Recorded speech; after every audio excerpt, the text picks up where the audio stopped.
Good morning, everyone. Doing a sound check. Brittany and TJ, just making sure everyone can hear me. Morning. Good morning, Dr. Browning.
Good morning, everyone, and welcome.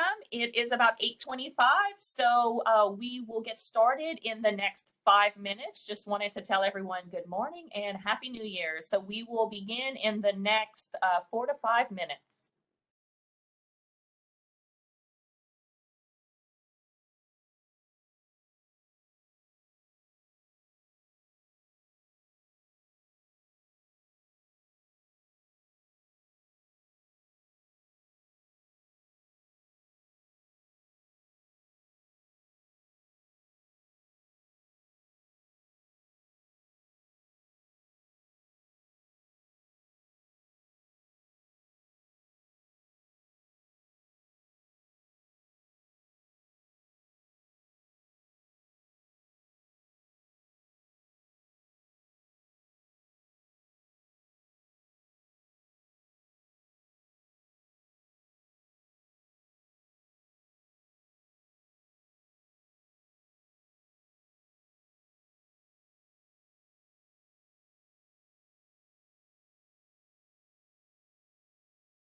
All right, good morning. It is 8:30 on the dot, so we will get started. Again, Happy New Year to everyone. I'd like to welcome you to the Spring 2022 kickoff. My name is Lana Fontenot, and I have the pleasure of serving as SLCC's Vice Chancellor for Institutional Advancement and External Relations. So everyone is really busy getting ready for what will be, again, a very busy spring semester, but we would like to take a morning to gather together to officially kick off the spring semester. We hope you enjoy this morning's program that we've put together as we continue to reimagine SLCC. Over the course of the morning, we'll provide you with information about where we've been over the last semester, where we currently are, and the very exciting direction that we are headed. We will also hear from a national expert, Dr. Robert Johnstone, as we examine what a one college model could mean for SLCC. You may notice that this kickoff is in WebEx's event modality. So while participants are unfortunately not allowed to put on their cameras or unmute, this does allow us to ensure that presenters have the bandwidth that would be necessary to be clearly heard as well as seen for today's kickoff. So if you do have a question or comment for the presenters, please enter it in the chat and the presenters will get to it if time allows. Today's program consists of 4 presentations.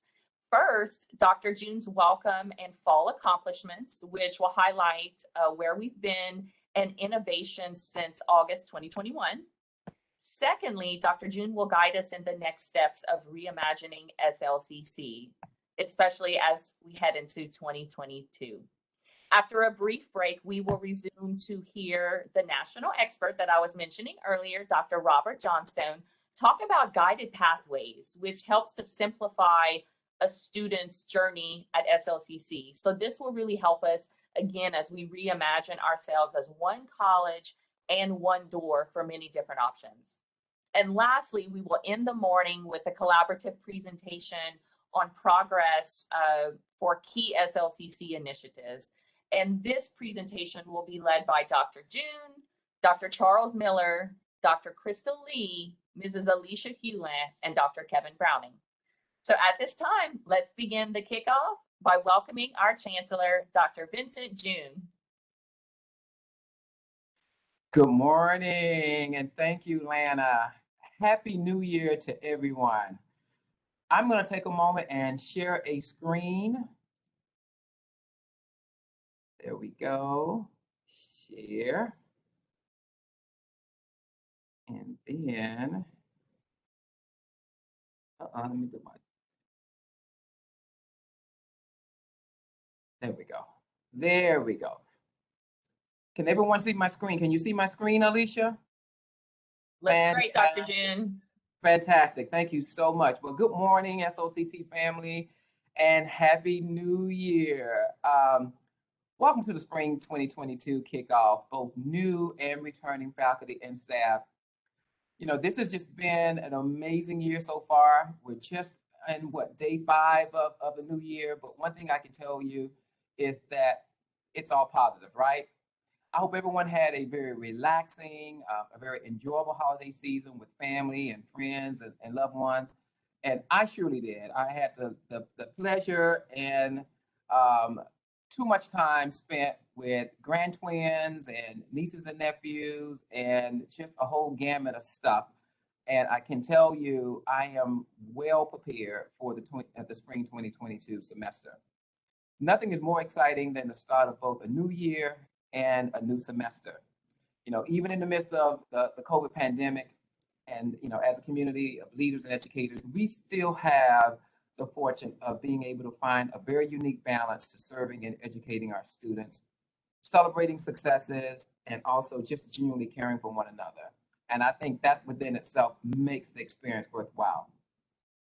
I anticipate that this spring 2022 semester to be no different, but slightly defined with continued everyday excellence, innovation, collaboration, student success, and of course, our desire to keep positivity at the forefront of all that we do. So much so that I like to even borrow from one of our colleagues, Vice Chancellor Lana Fontenot, who noted on her Twitter feed, I know she's going to kill me, but she noted on her Twitter page dated December 27th, 2021, the following. She said, hashtag intentionally positive is my 2022 phrase. Look around, so much negativity and toxicity in this world. It's easy to find the negative in anything, but positivity is a choice. We'll do better to be positive this year and lead from a place of positivity. As we enter into this new semester and phase of academic year, I'd like to challenge the SOCC family to adopt this same mindset, both personally and professionally. With that being said, let's take a look at some of our success from 2021. An area of particular interest to the executive leadership team and a focus has been the advisory groups and relations. An advisory handbook was completed and disseminated to the academic and student affairs unit leaders. And the focus on this was merely because of a VIP tour or tours that had occurred over the past academic year, where I heard from several business and economic developers, business partners, external relationship types of folks that we partner with, that we had to rekindle relationships with, who specifically talked about the need to be aligned with SOCC. As a result of that, we put a focus on advisory groups and relations, so much so that we felt it necessary to develop an advisory handbook with all of the relevant pieces so that we could build consistency and continuity here at the college. We even went as far as creating a Microsoft Teams location for unit leaders to update program advisory agendas, meeting minutes, and board evaluation data as well. We even actualize and provide access to Salesforce, which is our system where we note important regular touch point with business and industry partners as well. Lana Fontenot, our Vice Chancellor for Institutional Advancement, even went as far as developing external relations training that was provided for key constituents as well as our leaders, so that they are able to maintain that continuity and that touch point that is necessary for us to ensure that we're all moving in the same direction and following up accordingly with our external relations partners. The next steps in this endeavor is to continue conversations concerning the creation of campus advisory groups, as well as the expansion of program advisory boards that will allow us to be able to move the needle and continue to increase our reach with all of the campuses and the parishes that we serve. Let's talk about transformational changes in the areas of enrollment services. The Office of Admissions, they have been extremely focused on transformational changes, so much so that several processes and procedures over the last couple of years have emerged out of woodworks. Enrollment services, they have worked very, very closely with the registrar's office to eliminate paper registration forms for military pre-priority registration. They've also worked with the registrar's office to implement time ticketing feature in Banner. This allowed us to stop using holds to prevent incoming student registration and to take advantage of better messaging to students using our self-service feature. Enrollment services also work with the registrar's office to get wait lists automated in Banner, thus eliminating a very tedious and time-consuming manual process. They've even adopted the use of job forms and batch application loading to speed up the process of entering University of Louisiana cross-enrollment applications and registration. And most recently, they completed the integration of workforce applications and registration into our Banner system through amazing collaboration between the workforce and credit-bearing functional leads. Just simply amazing work by enrollment services and several of our functional departments to create very innovative and creative ways of efficiencies for both our students and our internal stakeholders. Financial aid. Boy, when I tell you the amazing collaboration that I see frequently from the the Office of Financial Aid is just second to none. Financial aid has simply worked very closely with the Office of Academic Affairs to remove barriers as well as to seize opportunities for our students. So much so that they assisted the Office of Academic Affairs to move the LPN from a TD to an Associates of Science degree, and also allowing them to be eligible for Title IV funding. They also assisted the Office of Academic Affairs to move the cosmetology from clock hours to semester credit hours effective fall 21. That cohort was the first cohort that was eligible for Title IV funding, as well as eligible for the Associates of Science degree in cosmetology. Just kudos to this amazing collaboration.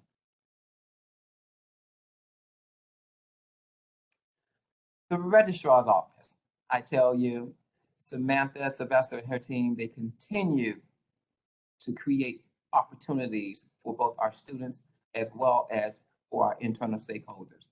So much so that they recently updated the registrar's website. They've conducted FERPA training. They have transition forms to job forms to go paperless. And they have also worked on reverse transfers. They've also updated Lola. Students can now do a FERPA survey to give anyone access to their records in Lola, as well as students can now withdraw themselves in Lola. What's coming soon is block scheduling. They will pilot block scheduling with the nursing program, and I'm very thankful to Dr. Yatley and the Nursing and Allied Health Leadership Team for agreeing to participate. Just great work from the Office of the Registrar. Mobile career and the technical lab. This is where I like to reference expanding SOCC's reach. Many thanks goes to the leadership of Andre Perez, Brian Glatter, Carla Artigo, who made this project very, very complete and very timely. As a result of this effort, we will have SOCC tours starting in January from the 18th through the 21st. Our mobile lab will also feature 5G Wi-Fi capabilities, Z-Space 3D virtual reality simulations, mobile classroom capabilities within the community. Career and technical and nursing and allied health trainings will be conducted via this particular mobile unit. Onboard computer workstations and laptops, LCD projections and color laser printing capabilities will also be available. And what's coming next is actually an additional mobile unit support by the Board of Regents funds that will serve as a multi-purpose functional type of laboratory. So essentially, we'll have 2 mobile units that will allow us to increase our reach shortly.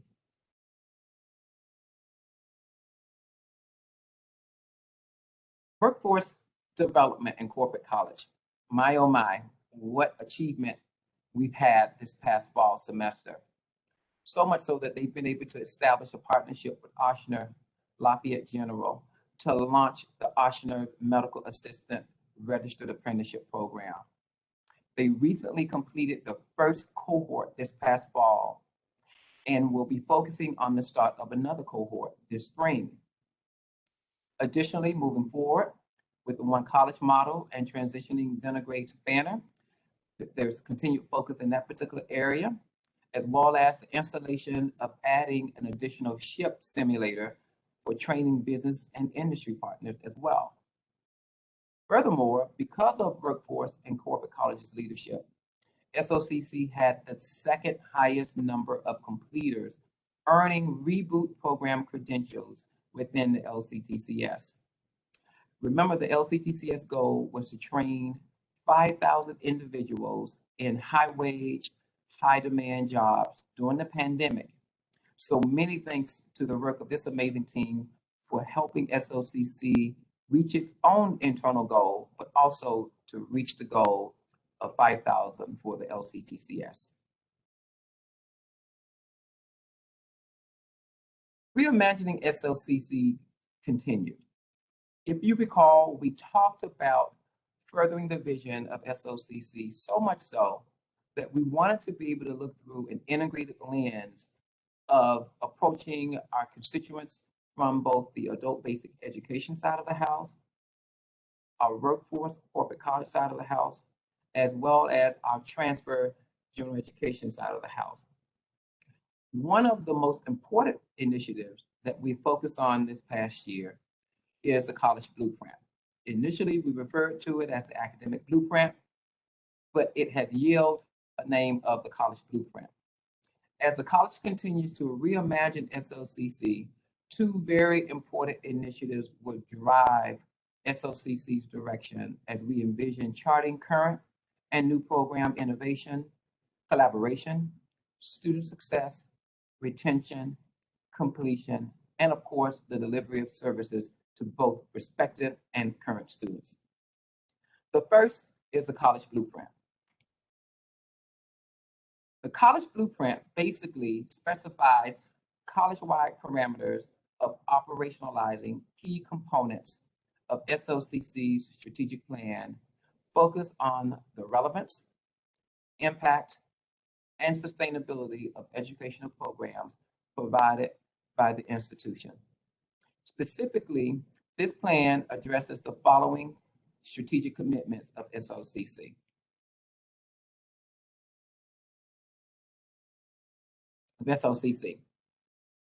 First, we're focused on being the catalyst of advancing positive economic and social impact in our region.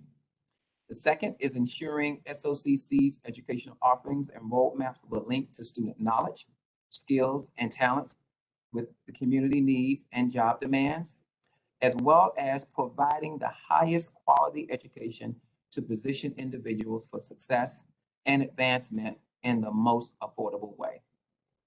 But we also have to ensure resource alignment is being achieved that supports the core mission and goals of SOCC.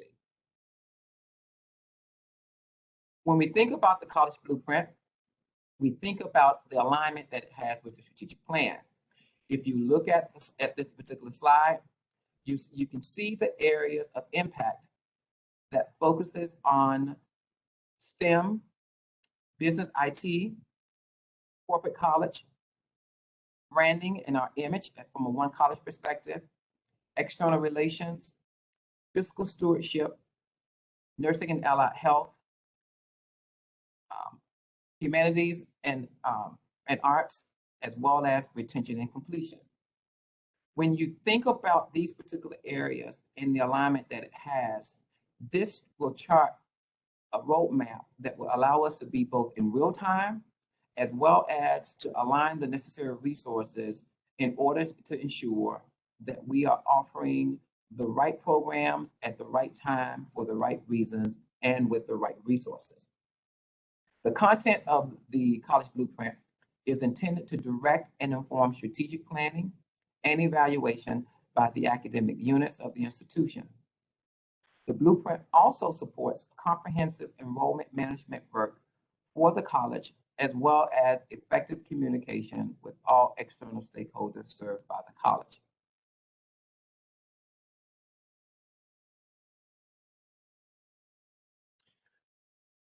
The plans will be critical when we really think about advancing the college. The blueprint supports the development and maintenance of strategic plans by SOCC's academic division. Essentially, there are some very critical questions that we're asking ourselves, that we must continue to ask ourselves this year, next year, and the years to come. The questions are, where are we succeeding and why? Where are we falling short and why? Where should we place our strategic efforts? What college impact or barriers are associated with the strategic direction? What are the recommendations and strategic action priorities that should be pursued in the next 3 to 5 years? When we think about the assessment around programs, both antiquated programs, or sometimes I refer to those programs as outliers, or we look at programs in the context of programs that we need that should be in real time, or looking at it from the context of consolidating programs. I think many of you have heard me talk about programs that should be consolidated, or programs that should be expanded, or even looking at programs that we're not offering here at the college.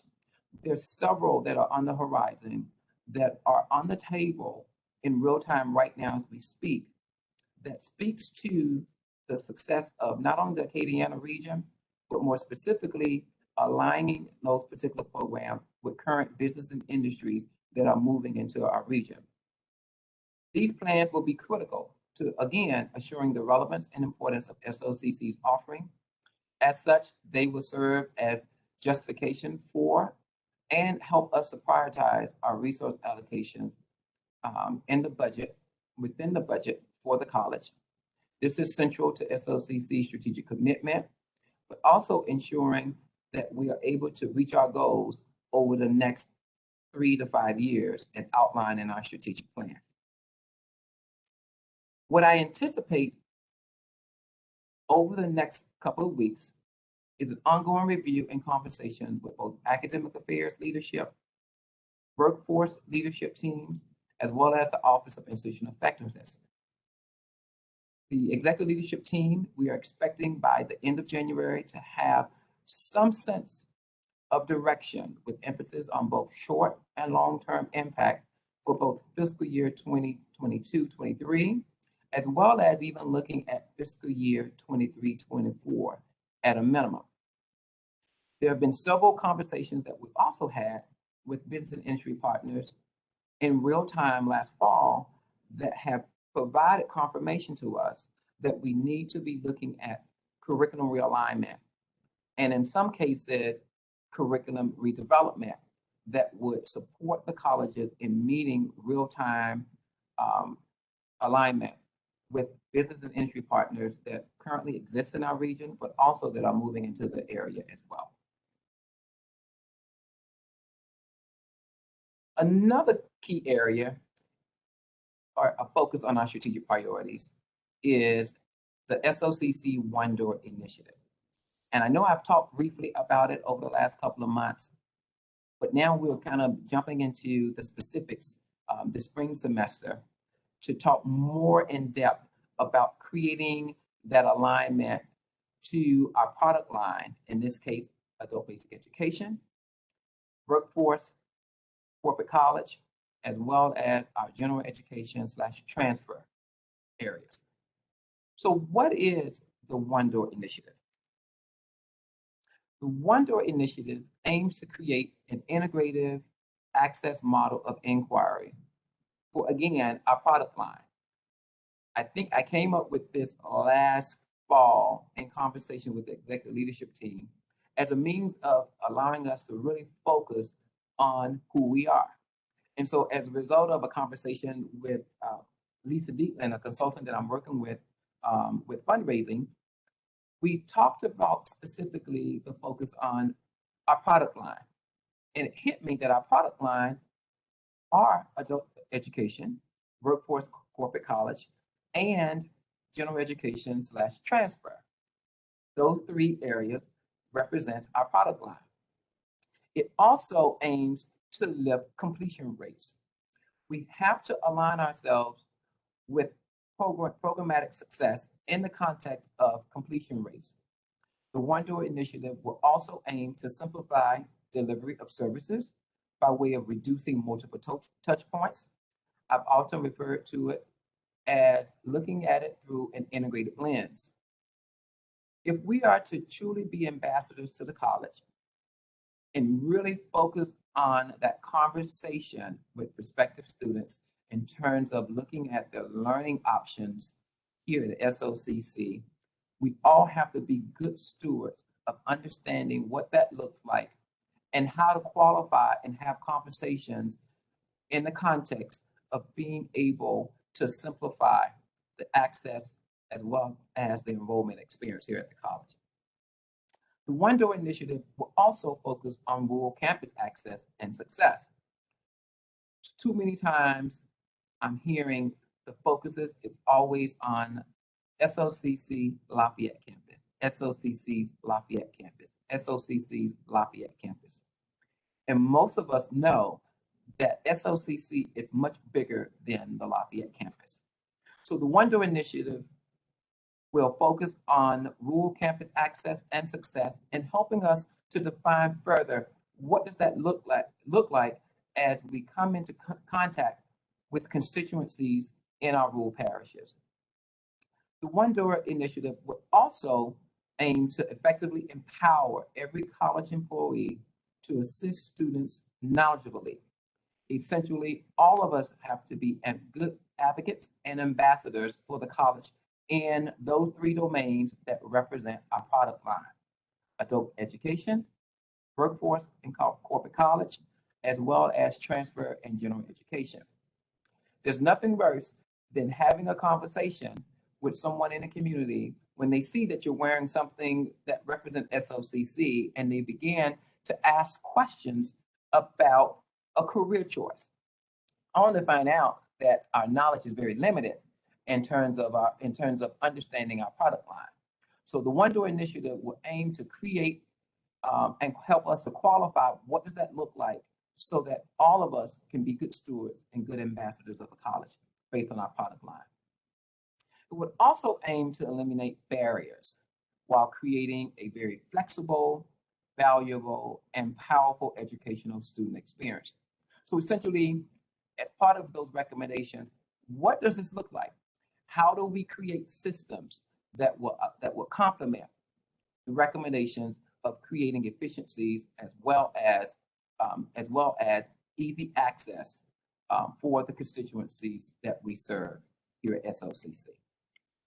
So what's next regarding the One Door initiative? Well, we have some work to do. So the objective here with the One Door initiative is to work with an experienced consultant to help us to identify project planning, as well as to review and develop an implementation plan.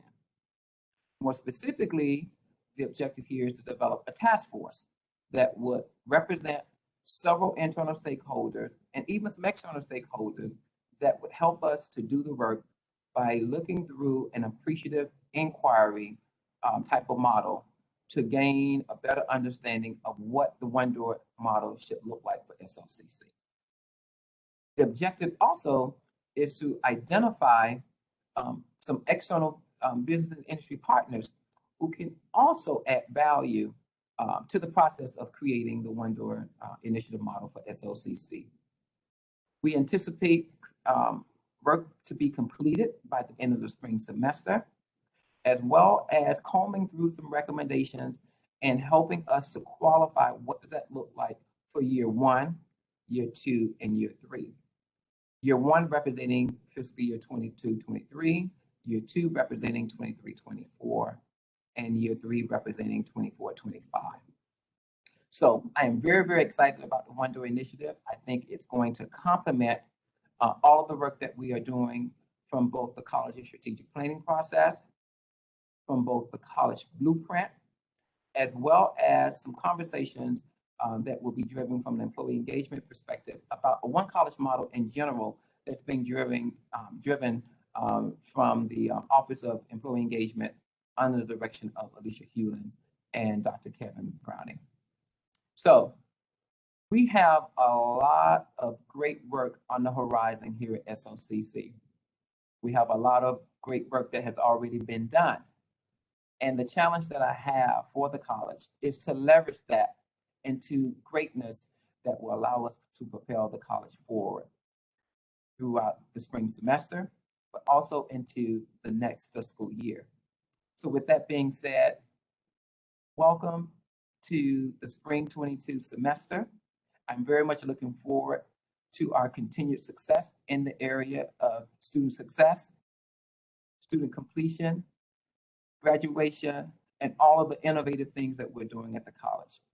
So at this time, I would turn it over to Lana Fontenot. Thank you. All right. Thank you so very much, Dr. June, for that great presentation. As you mentioned, there's been a lot of great work done at the college by so many members of our SLCC family. And it's also really exciting to hear about the things that will happen in 2022, new things that are coming down the pipeline, as well as a lot of initiatives that are really starting to grow a lot of limbs and branches as we continue to imagine or reimagine SLCC, not only for our students, but for our community as well. So I do have to say, Dr. June was so time on task this morning. He loves to talk about so many of our SLCC initiatives. But again, he was so very time on task that we will actually resume back here at 10 o'clock to hear Dr. Robert Johnstone. So in lieu of taking a 15-minute break, we will resume back here. We're going to give you a little bit of time back in your morning. So just meet us back here at 10 o'clock for Dr. Robert Johnstone. See you in a little bit.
Alrighty, it's the 3-minute countdown. We will be resuming our spring semester kickoff in 3 minutes.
All right, welcome back, everyone. We hope you enjoyed that extended break this morning. We will resume our program for the spring kickoff at this time. We are so delighted to welcome our next presenter, Dr. Robert Johnstone. Dr. Johnstone is the founder and president of the National Center for Inquiry and Improvement, and he and his team work to help 2-year and 4-year colleges create structures and processes that increase student completion, learning, and labor market outcomes. He has worked on the ground with more than 350 colleges across the country, both directly as well as on initiatives such as the American Association of Community Colleges Pathways Institutes, the Aspen Prize for Community College Excellence, which, by the way, SLCC is a top 125 institution, the California Guided Pathways Initiative, the Gates Completion by Design, Lumina's Beyond Financial Aid, and a variety of state level and local college projects. Dr. Johnstone has served as a director, a dean, as well as a provost in the California Community College system for more than a decade. And he has worked as a strategic consultant in industry prior to shifting to higher education. Most importantly, he brings an energy as well as a passion to improving lives and communities through a social justice and equity lens. So everyone, please help me give a very warm SLCC welcome to Dr. Robert Johnstone.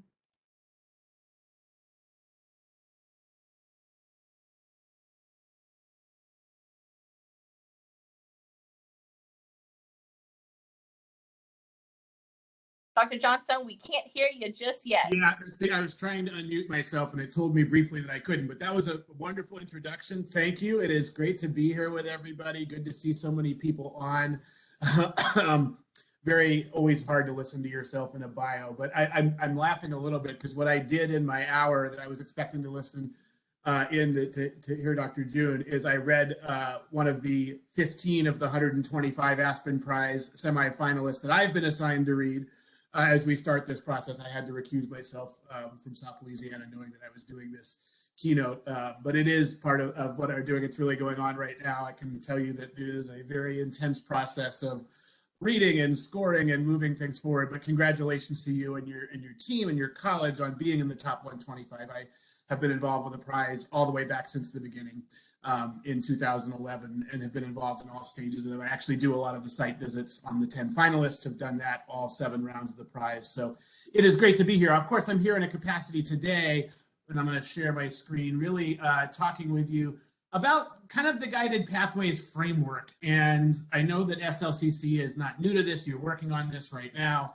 And what I was kind of asked to do as I talked with your folks was just share a little perspective from the national scene on what's been going on. I also had the good fortune, really at the same time the Aspen Prize started in 2011, of being on the ground floor of Completion by Design, which was the first national Guided Pathways project. So I've had the good fortune to be part of this movement on the Guided Pathways framework since 2011 as well.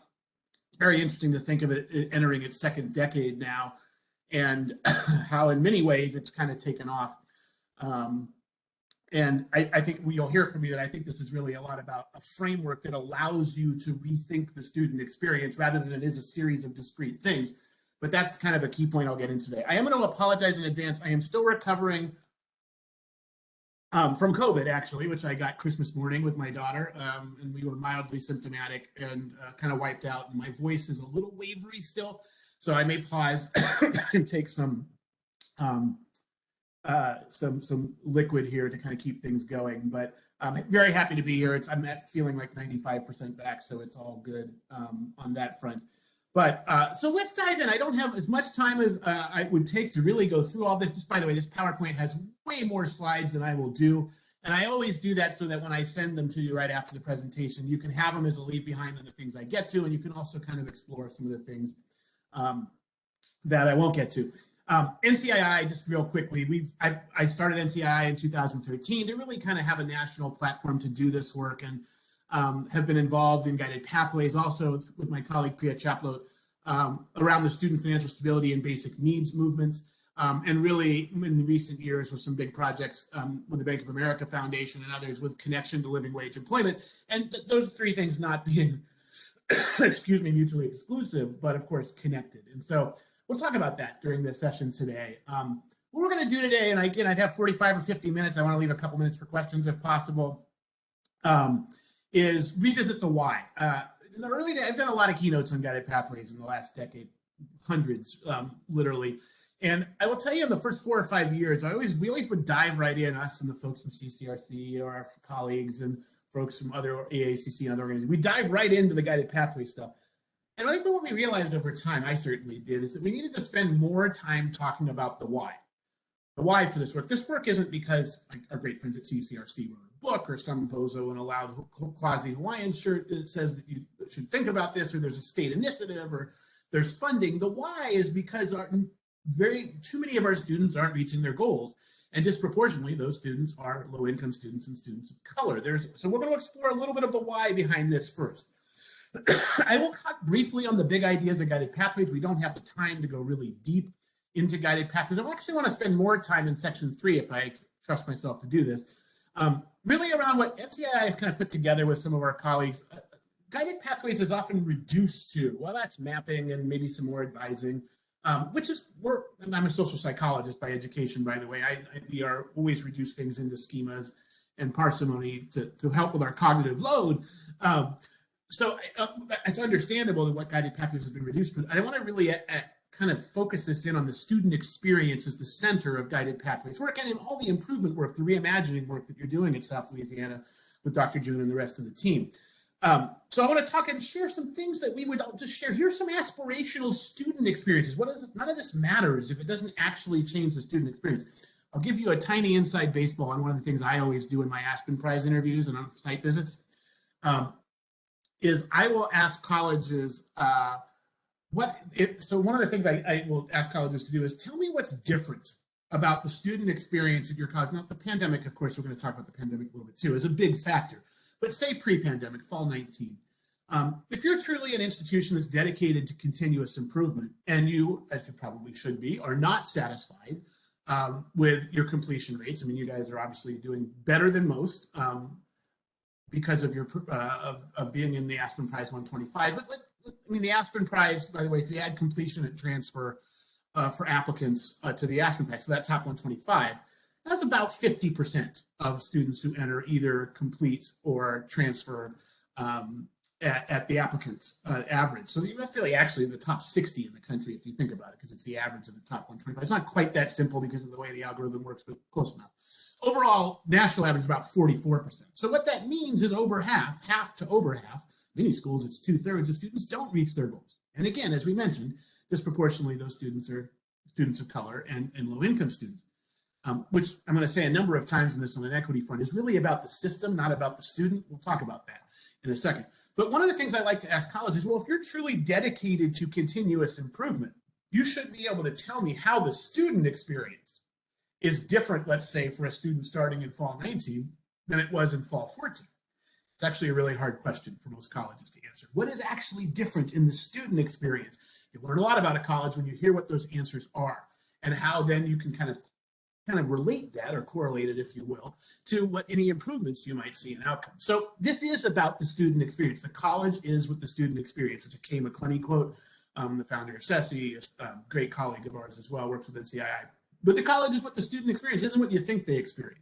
And so we're going to focus on what might be in a future that you could design, what might be some aspirational student experiences that you would build the systems, the structures, the processes, and the cultures to produce, not putting this on the student, but looking at what we need to do to produce those experiences. And in doing so, focusing on the fact that they need to be equitable for our different student groups by race, by gender, by income level. And so we'll talk about that a little bit. In the appendices, you'll have some things. NCI supports colleges in a variety of ways, all the way from these short keynotes to working with colleges over a 2-year period. You've got some info on that in the Appendix A. In Appendix B, I'll tell you what we spent a lot of time on in the last 3 to 5 years is another thing we learned during the early days of the Guided Pathways framework is you have to wrestle with the big ideas first, right? We're academics, right? So we're all in academia. We can wrestle with things at 38,000 feet for a very long time. I like to call this the circling around the starting line of change stage. You need to do it, right? We need to be deliberate. We need to look at the evidence that's available, kind of strategize what to do. But where colleges do often struggle is taking 38,000 foot ideas into operationalizing them into what I would call a design and implementation strategy. Don't have a lot of time to go into this today, but you will see some some brief slides exploring this in Appendix B. Maybe some other time we can explore it all together. So that's where we'll go. At this rate, we'll be done sometime around 3 o'clock this afternoon with how I've started with the first couple slides. But I'm going to dive in here. First, always acknowledging I am fortunate, and we are fortunate at NCII. I get to work with a great bunch of partners, the Aspen Institute, CCRC at Columbia, who literally wrote the book and also has been providing college, kind of appreciative inquiry-focused college support for the last 20 years out of Columbia University in New York. Other partners, AACC, SESI, Jobs the Future, and MDC, who's in Charlotte, who's been studying kind of equity and anti-poverty work in the South for almost 50 years. We share slides, and so you'll see a lot of slides from other folks in here, and I just want to always acknowledge them first. They're great partners. We thank them for their impact on the field. Okay, so let's dive into the why. I usually start here. So there's been a huge focus in the last couple of years, I think there was before that as well, on economic mobility as a key driver of higher education. Look, I'm a social scientist, right? I have 3 degrees in social psychology. Actually, 1 degree in social psychology, 2 others in psychology, but I am a social scientist. I will argue, as will my social science and humanities colleagues, that higher education is about a lot more than just economic mobility. Usually, if I have more time, I'll ask you to throw out the things that it is, but it is about a sense of producing a sense of institutional learning outcomes or liberal arts learning outcomes. I don't know what they are at your college. At mine, they were the 5 C's. critical thinking, communication, computation, creativity, and citizenship. We want to produce those things in our students, and we should. I'll make a point in a second. I really think these are very important for our students. We also want to make our students lifelong learners. We also want to make our students we also want to have a trained workforce coming out in our communities. We want to build our sense of community. We want to do all of those things. So higher education is about much more than just economic mobility. However, ask yourself this question as a pause. What percentage of the students that you have at South Louisiana Community College are actually solely at your college for the love of learning? Right? Because we love learning. We're academics. We're in academia. We're supporting higher education by working here. Many of us could be doing other things. We love learning. I would have 9 PhDs right now if someone paid me like a living, sustainable wage to just get PhDs. I'd have them in civil engineering so I could understand traffic, comparative religion. I would have them in everything because I love learning. Most of our students don't. By the way, we should try to imbue or catalyze a love of learning in all of our students. We absolutely should do that. But they're not here because of the primary reason being the love of learning. By the way, I had a colleague at another college in Texas share with me when I did this bit a couple of years ago at a break. He's like, look, I have some data for you on this. I've actually been asking my students, and I think it was an econ class, although I don't remember. For 13 years on my day one intro questionnaire that I do, I have a multiple choice question that says, what's the primary reason you are here? It was Alamo in San Antonio, at the Alamo College. And she had 10 items on there, and one of them was because I love learning, right? And so I said, oh, that's great. You have real data. What percentage of students picked it? She had 10 choices. It was around 10%, just random chance, picked love of learning. She's like, Rob, not a single student has chosen that option in 13 years. Now that's kind of mind-blowing. You think accidentally someone would have just checked that box at some point and they would have picked love of learning? It's a little depressing for those of us who do love learning as much as we do. Having said all that, by the way, I did the math. There was about 3,500 students that had taken this questionnaire, and a single one had chosen that they were primarily at the college for learning. Why? Because the number one reason they're here is because they're career focused. And I would say that the pandemic has made this a much stronger trend, than it was before. And I'm going to talk about that in a little while as well. Your students are career focused. Now, this doesn't mean a liberal arts education isn't important. I can make a pretty strong argument it's more important in 2021 than it was, say, in 2019, but in 1991 or 1971. And the reason for that is that your graduates, your students are going to change careers on an average of 3 to 7 times, far more than they used to in kind of the industrial before it moved too much to a knowledge economy in the 70s and 80s. And so they're going to change careers. If they change careers from, say, I don't know, you train them to be a surgical technologist, they do that really well for 5 years, decide they're tired of blood, they're going to go be a small business accountant, go back to school. They're not going to take anything from their discipline of surgical technology that's going to apply maybe some math to the small business accounting that they're going to take, but what they are going to take with them, and what they're going to take with them in every other thing they move to, critical thinking, communication, creativity, computation, citizenship, those are the things they will take with them. So one of the ironies of kind of this push on certification and a lot of short-term credentials, I don't have time to get into this today. I don't think it's necessarily a bad thing. I think historically, by the way, short-term certifications and moving away from college degrees has led to larger equity gaps in wages, not smaller, because what we end up doing is taking the least franchised, the disenfranchised, usually students of color and low-income students, putting them into short-term training programs that lead to low-wage jobs, but then they're not ready to take the third and fourth step to the real living wage and sustainable jobs. But that's a whole other story. Having said that, as the students move, they need that sense of liberal arts education. Now, liberal arts friends, social science, humanities folks, we need to evolve and adapt what we're doing in the liberal arts to make sure it's relevant to our students as they are in education, and also make sure that they see how those, as someone just said, the soft skills and workforce employee skills follow them to the workplace. Because I don't have to see whether your most recent employer surveys at South Louisiana, but I'm sure they're like almost everyone else's. Your employers love your graduates. If they complain about anything, and sometimes you have to force them to say, what are the 2 or 3 things that you definitely need us to work on, because they don't often share that. What is it always that they say students could be better at? Exactly what the person, I can't see the chat until when it goes off the screen. Exactly what the person just put in the chat said. It's the soft skills, it's the employability, it is critical thinking, communication, working in groups, all of those things from Tony there coming up again.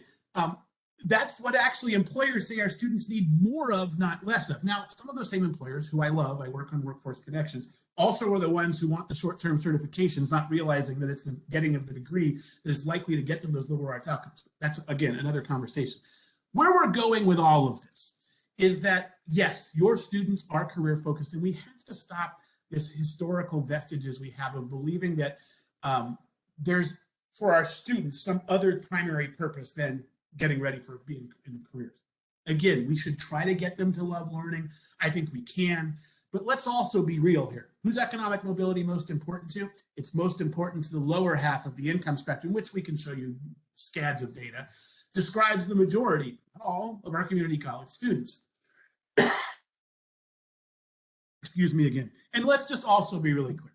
I know these are controversial topics all throughout the country. But we're always very comfortable. I've found as we move across the country, this is true. We're really comfortable talking about socioeconomic status or income level or anti-poverty. And we're really uncomfortable talking about race. That's not a Louisiana thing, it's everywhere I go. Some places are a little more able to talk about it than others. By the way, sometimes the places that talk about it more don't actually do anything more. That's a whole other story too. But you cannot grab the discussion of income level without talking about race. Here's one piece of evidence, although there will be many for this. I'm about to show you a couple really quickly in a second. I always ask folks if they can show me a zip code in this country where on average African-American or Latinx citizens have a higher median income than white citizens. And it doesn't exist. So sociologists, economists, anthropologists, lots of historians could tell us the reasons why that is true, but it is true. So when we are talking about the income disparity, we are also need to talk about race. And again, I'm not going to go too much down the equity, white privilege conversation, although I'm happy to. I see one main thing that white privilege entails is becoming, those of us, I'm clearly a white male, those of us need to become increasingly comfortable being uncomfortable talking about this, right? We're going to be uncomfortable when we talk about this, but if we're going to change these systems that are producing these outcomes, we have to have the conversations, and we cannot leave it to, by the way, our colleagues of color who are dealing with their own issues in our institution to solve the problem for students of color. We all have to solve it together. We have to work as allies, accomplices, as one of my African-American colleagues says, in working to right some of the systemic racism that exists, and doing so in ways that are actually translated into the student experience, which I think, not automatically, the Guided Pathways Framework allows you to put that equity lens on the student experience. You have to do it still. It doesn't come automatically, but then you can do it. So just some data really quickly. You've seen lots of slides like this, so I'm not going to spend a lot of time here, but when you look at people below poverty, so this is just below the poverty line nationally, this is pre-pandemic in 2017, you see overall is about 15% in the US. It's higher. For African-American Black citizens, it's 26%. For Latinx citizens, it's 23%. For Native Americans, it's 28%. So the poverty rate is much higher in communities of color. You knew this. Now, if you go, that was, by the way, all citizens. Now we're going to look at those who are actually working, who have recorded wages in the system, and see what percentage of the working group is still poor at 200% of the federal poverty level. Overall, that's 10%. Again, much higher. For Black, 15%, Latinx, 21%, Native American, 16%. So adults are stranded in low-wage work. We have a lot of time to go into it today, but one of the big ideas of Guided Pathways is opening people's minds to possibilities and making sure we're not falling into some traps that you may have, that most colleges have historically.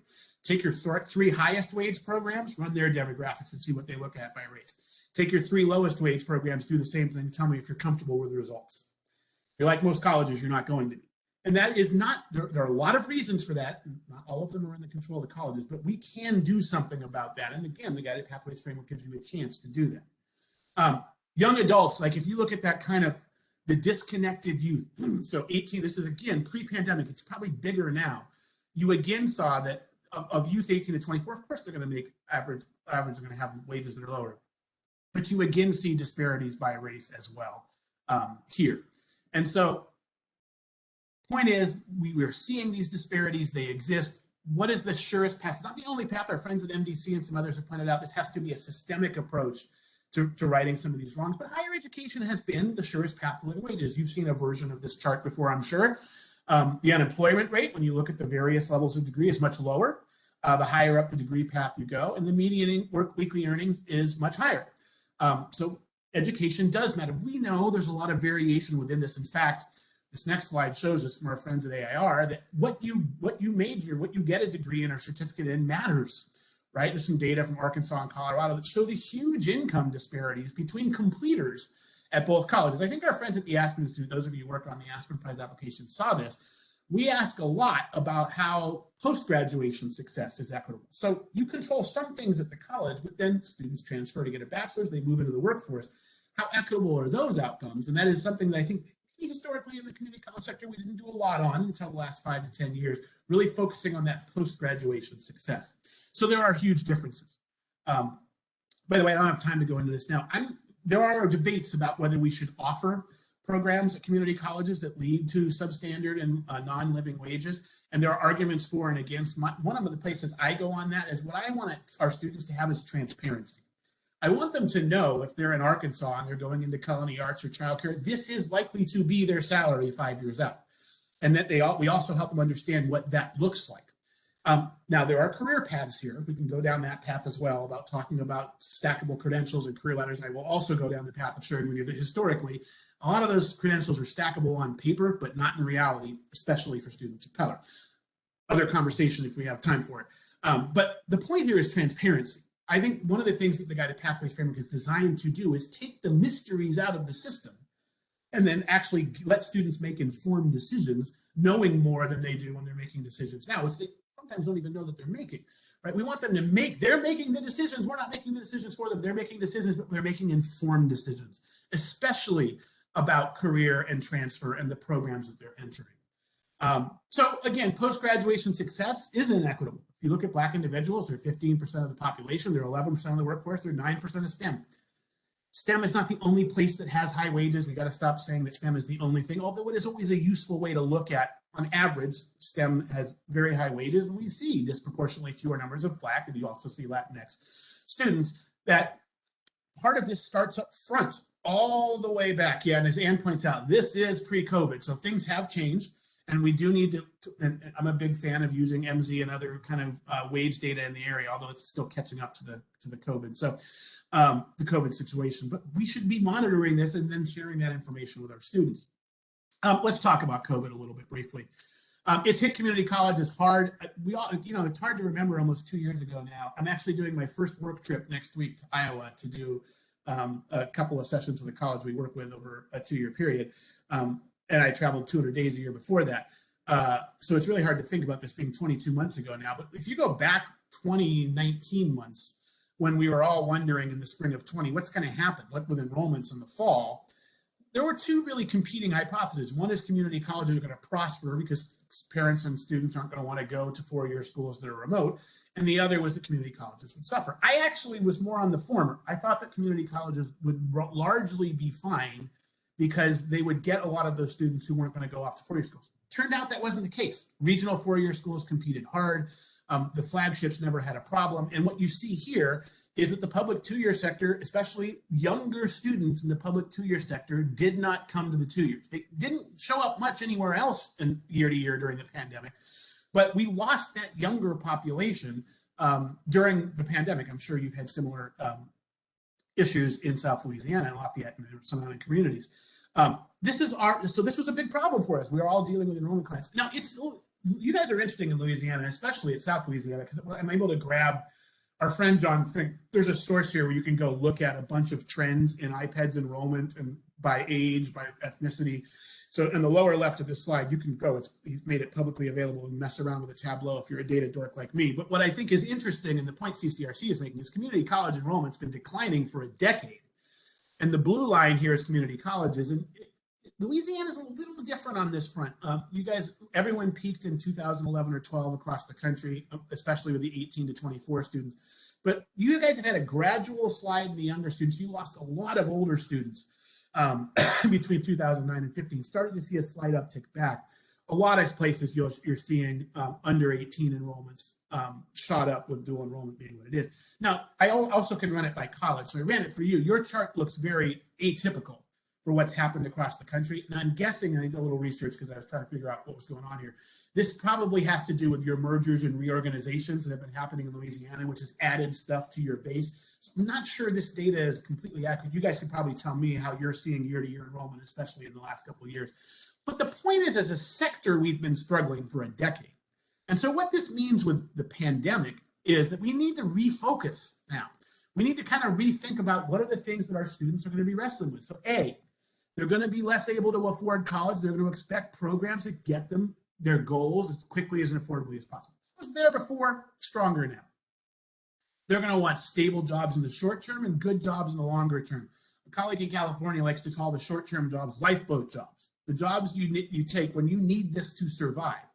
But as I mentioned earlier, we have to make sure that those lifeboat jobs don't become the only jobs students can get with the education they have, that we actually are not only putting people into career pathways that are stackable or career ladders, but they actually help them get through those. We need to work with our employers on that.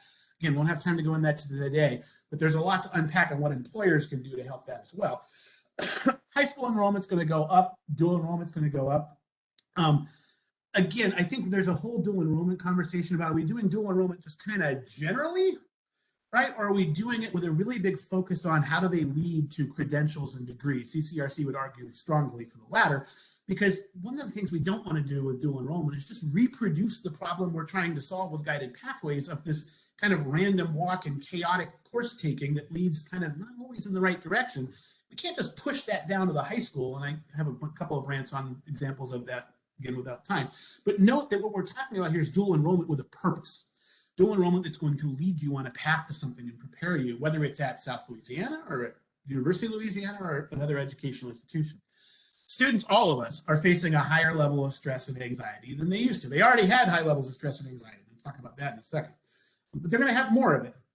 We are going to get further competition, right? Between online, they've been killing us for years. The online sector has actually started to drop pretty precipitously as well. I have very strong rants on that particular sector, which charges 10 times much as we do in the community college sector for the same or worse outcomes. And by the way, interestingly, who do they attract? They attract low-income students and students of color who need us to fulfill their needs. The promise of it from for-profits has been very attractive because they don't feel like they're getting what they need from us. They're promised it there. The problem is they don't often get it there. And they're now the whole debt story is just, in some cases, seemingly unconscionable, even though there are really good people, I'm sure, working in the for-profit sector as well. I actually think the bigger issue for you and for most of us in the community college sector are the regional publics, who have been very aggressive in recruiting the same type. And they're interesting because they want our transfer students, but they also want them first, so they can actually have that enrollment throughout the 4 years at the school rather than just 2. It's a really interesting relationship, especially those regional 4 years. It varies by region. I don't know what yours is. I'm assuming Louisiana Lafayette actually, you guys renamed that. My sports mind is reminding me that that's now been renamed the University of Louisiana. So all of that being said, I'm a Pac-12 guy, sorry. The SEC people drive me crazy, even though you're good. Sorry about that. I'm cheering for Georgia. I'm tired of Alabama. I would cheer for you if you guys were there at LSU. So anyway, that's next week. State funding. I actually don't always agree with this one from my friends from CCRC. Roll Tide. Here we go. They're probably going to win. Anyway, the state funding hasn't been cut substantially in a lot of places yet because of the pandemic. I think we were worried about that, and I think a lot of state budgets or property taxes and other things are feeding that. But again, colleges are going to have to break down silos, work collaboratively. So what are some strategies? We've got to make sure every student's in a high opportunity program that leads to a good job or transfer with junior standing or kind of directly to the workforce. We don't have, by the way, a strong value judgment on that. Some students need to enter the workforce more directly and continue education further. Others need to transfer. But that junior standing is a big clause, by the way, on that transfer story. It's not just transferring. All 4-year schools will accept your units. The question is, are they applying them so that students aren't repeating time and giving them junior standing in a major? Purpose. We got to help our students explore their interest and strengths, connect them with faculty right from the start in fields of interest. It's a meta-major idea. Call it what you will, don't call it meta-majors. Is designed to help students get a sense of community, explore their strengths and interests, learn about careers right from the start. But it's also about a sense of belonging and community, which we'll talk about in a second. hey, how about making sure every student takes a light the fire course on something that interests them in their first term, right? This sounds like kind of new agey and like out of left field, but there's a lot of research on this. What motivates students? Something that really excites them. By the way, I love you math and English people. I taught multivariate statistics. It is very rarely dev ed math or English or even transfer level math or English that excite the hell out of people. That is a small, crazy set of the population. I taught statistics. I love statistics. I'm a probability guy. I worked with data for years. We're rare, those of us and you who feel that way. Most of our students need to have something else light their fire. They need English and math. This is in no way devaluing the work we do in English and mathematics, but it is not the thing they come to higher ed for, right? Many of them struggled with it in high school.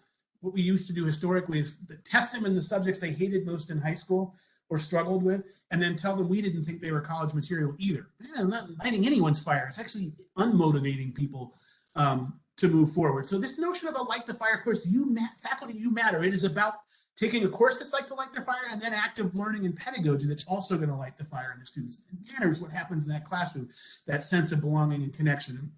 A lot of the equity approaches to culturally infused pedagogy, but also to trauma-infused pedagogy. I am a psychologist, and a lot of our students come to us with trauma. They need a sense of safety and belonging in the classroom to help them succeed. And then make sure that every student knows what is their educational plan and their financial plan by the end of term one. Yeah, if you want more on that trauma-informed pedagogy, someone can follow up with me, and I'll get you some of the stuff from my colleague Diego Navarro in California, who's done a lot of great work on this. All right, to finish out this part of the section, what are the things I think we can move forward from the pandemic? I think we learned three things, and I will say this is not a kind of a deficit mindset about these three things. We had all three of these things pre-pandemic, but I would argue that we acted much more strongly and intentionally and impactfully on each of these three domains during the pandemic. First is agency. And that is, we said for years, there are just some things about higher ed we can't change. The most ridiculous one that's obvious is we can't operate without wet signatures. We need things to be signed. We need that paper to go from office A to office B. You need this signature, you need that signature. You said for years you couldn't do that. And then overnight, we all did it. A colleague of mine in California who ran the entire community college IT system and then the CSU IT system said, I saw more back office automation in a week in March of 2020 than I had in the decade before, because we had to. We changed things. You said, I can't teach that course online. You did it overnight. Maybe it wasn't optimal. That's not the point here, whether that course should have been taught online, but you did it, right? And you changed. And so we have so much more agency to make changes for our students' experience than maybe we even gave ourselves credit for ahead of the pandemic. So these are things I want us to not lose. Keep that sense of agency. You're going to go down this guided pathways front. And by the way, it's a years-long thing, right? This notion of agency is going to be critical because we can't keep putting the agency elsewhere, the state or K-12 or the student or their family. What can we do differently to make the changes? Urgency. We knew our students were struggling before the pandemic. We knew that was particularly true for our low-income students and students of color. But what we learned is just how much they were struggling. So we acted with urgency. We did things overnight with laptops and Wi-Fi. And we're much more flexible with students. We did all of these things urgently, immediately, and we did them well. And your communities are better for all that you did during the pandemic. And so don't lose that urgency. We need to act with it, and we can. You did. We can't be in a constant state of crisis, but you can strategically act with urgency. And finally, what I don't want to lose here is compassion. You acted with deep compassion for your students. Again, you had it before, but collectively and individually, you acted with deep compassion for your students and maybe for each other. And I just think of all the old things like, I go back to some of this stuff like the classroom door closes at noon, the class starts at 9 a.m. The class starts at 9 a.m. You're not here, you're not here. I always wondered about that. Who are you actually keeping out of the class when you do that? Well, you're probably keeping out of the class the people who had to maybe take the bus that was late that morning or their childcare didn't come. Like so often we made attributions about the students, what they weren't doing to show up to class, rather than understanding the situations that they are in. And I don't want to hear this, they shouldn't be in college if they can't manage that, because that's, by the way, incredibly classist and probably racist. We have to pay attention to the things that are part of our students' life. I think we did a much better job of this during the pandemic. So don't lose this. Don't lose that compassion. Don't lose the flexibility. Don't lose the understanding. By the way, again, in some ways, probably an argument of why we lost so many students to for-profits for so long is that flexibility. So that they have to meet the standards of education that we are putting in front of them. We're not talking about lowering standards. We're talking about compassion and flexibility. So if anything comes out of this horrible 22 months that is still going, as I'm proving in the last 10 days, let's carry these things forward. Let's act with agency. We have the ability. No, the student experience is yours to manage, to create, and to monitor and improve. It's not someone else's. You work at the college. The student experience is yours to manage. We can act with urgency strategically. Can't act with urgency all the time on everything. We need to act strategically, but we can act with urgency. And I really would love that we don't lose that compassion, not only for students. I think about one other level of compassion, all that we're doing on WebEx and Zoom, right? This notion of like, oh, my dog's right here, she might bark. Like all of these life distractions, like one of the reasons we're more compassionate about it is now we have to do it, right? A lot of our students were juggling 8 million things before, and we were juggling some things, but by the way, we were juggling them with living wage jobs and careers. They were juggling things often without that. And I think we all developed a little more compassion during this that I would suggest we don't lose. So these are great things to carry forward into your work. So, real brief overview of guided pathways. I don't want to go too far over. CCRC wrote a book. You've probably heard about it. They've actually done a really good thing last fall. They did a What We Said Then, What We Said Now paper that you can get on their website. Again, I can get you the link if you need it. They're not changing everything they said, but they're evolving their thinking, as are the rest of us. It's been a 10-year journey. The book came halfway through it. They are saying maybe things we need to maybe emphasize a little bit more than we used to. One of them, by the way, I will just tell you early on, we spent way too much time talking about program mapping. We always would follow that with a statement. Yes, program maps are great, but they're a default. Every student needs a customized educational plan that's tailored to their history, their needs, and where they're trying to go. Map is a starting point. The plan is what's customized for every student. We didn't say that enough. Like, and now we spend a lot more time talking about every student having that customized plan, knowing it, knowing their progress on it. We are using it to monitor. Mapping is an important step to that plan, but every student comes to us with different, by the way, desires. History, dual enrollment, they were in college, they had 20 credits, they're coming to us from somewhere else, they can only go part-time. We need every student to have that customized plan. That's an example of we said that back in 2015, didn't say it strongly. So some of the big ideas, going back to the old, I'm gonna actually just skip this and you can look at it later. I wanna go to some mindset shifts, a couple of pathways. Here's one. We talked a lot before about the distinctions between transfer and career technical, or credit versus non-credit. Maybe we should have spent more time and should spend more talking about career-connected transfer paths. By the way, your transfer students are all trying to move to a career. They're just not going there directly. They're going to a 4-year institution. Some of them have to go to. I think about my field, psychology. How many students at your college that you think are getting an AA in psychology realize that to be a psychologist, it is 9 years of education? And by the way, if they want to be a clinical psychologist, only 1 in 10 of them who apply to a clinical psychology program are going to get in. That is the notion of managing that. Not trying to, like, by the way, the nursing program, another great example. You have 10 to 15 times as many students as you do spots in your nursing program. What about the rest, right? What about the other 9 out of 10? What's their story when they don't get into the nursing program? These are guided pathways ideas. How do we help them see there are more options to living wage jobs than just nursing? That can be your plan A. What's your plan B, right?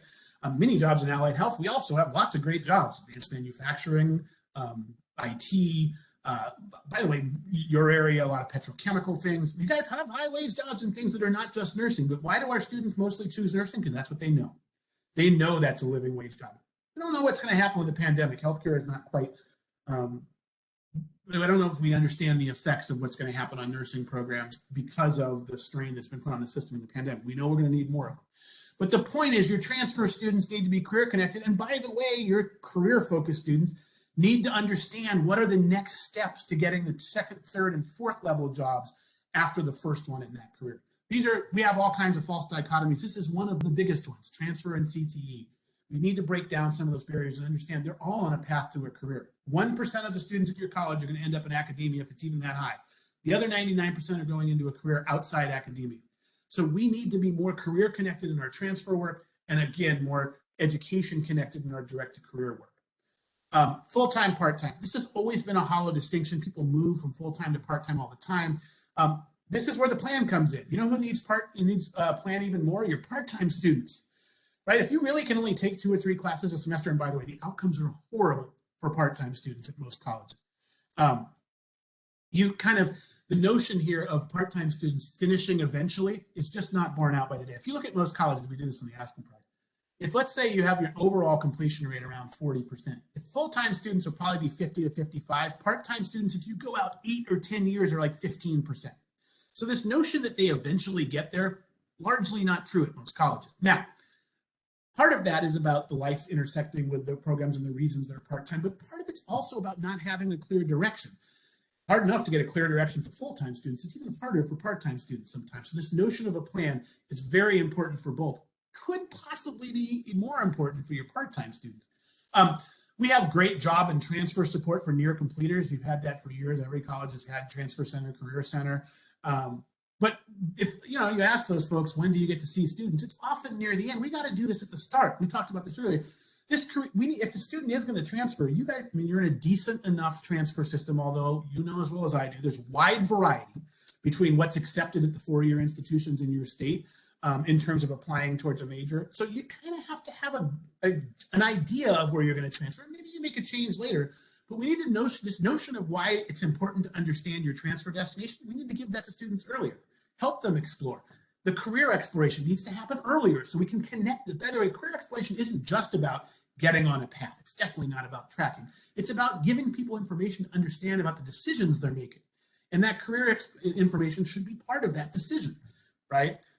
Yeah, by the way, I'm just seeing some of the great stuff in chat. I don't have a lot of time to go into it, but there's some really good things coming down in chat there.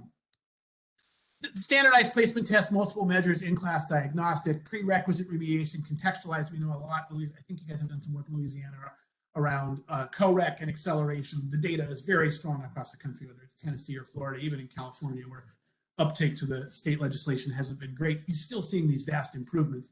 And again, as I said earlier, students need English, they need mathematical skills. I call them computation and communication because you actually can get them in numerous ways.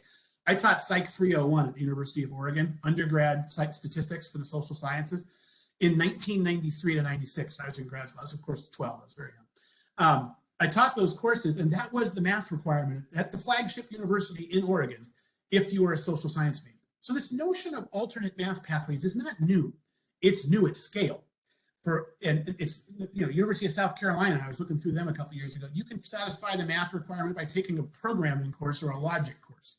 So this notion of alternate math pathways is an important one because we want to make sure that what are the right math courses for a program.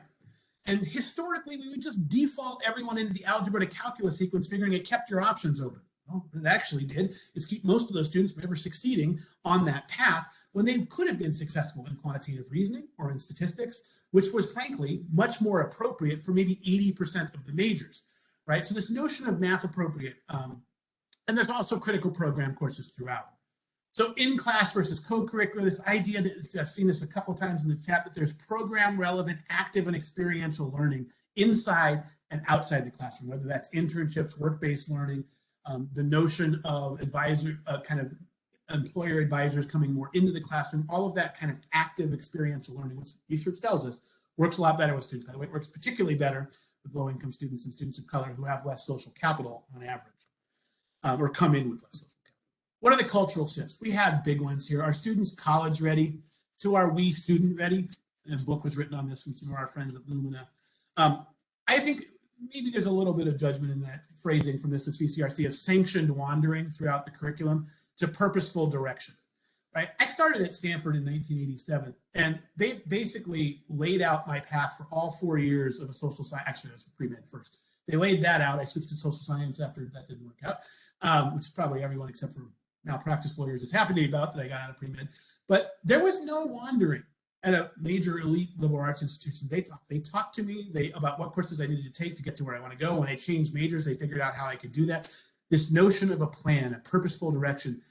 I went there with fairly good academic skills, but a lot of our students come to us with a host of positive skills, but navigating educational systems and social capital on average are not two of them for most of our students. So this notion of purposeful direction is really important.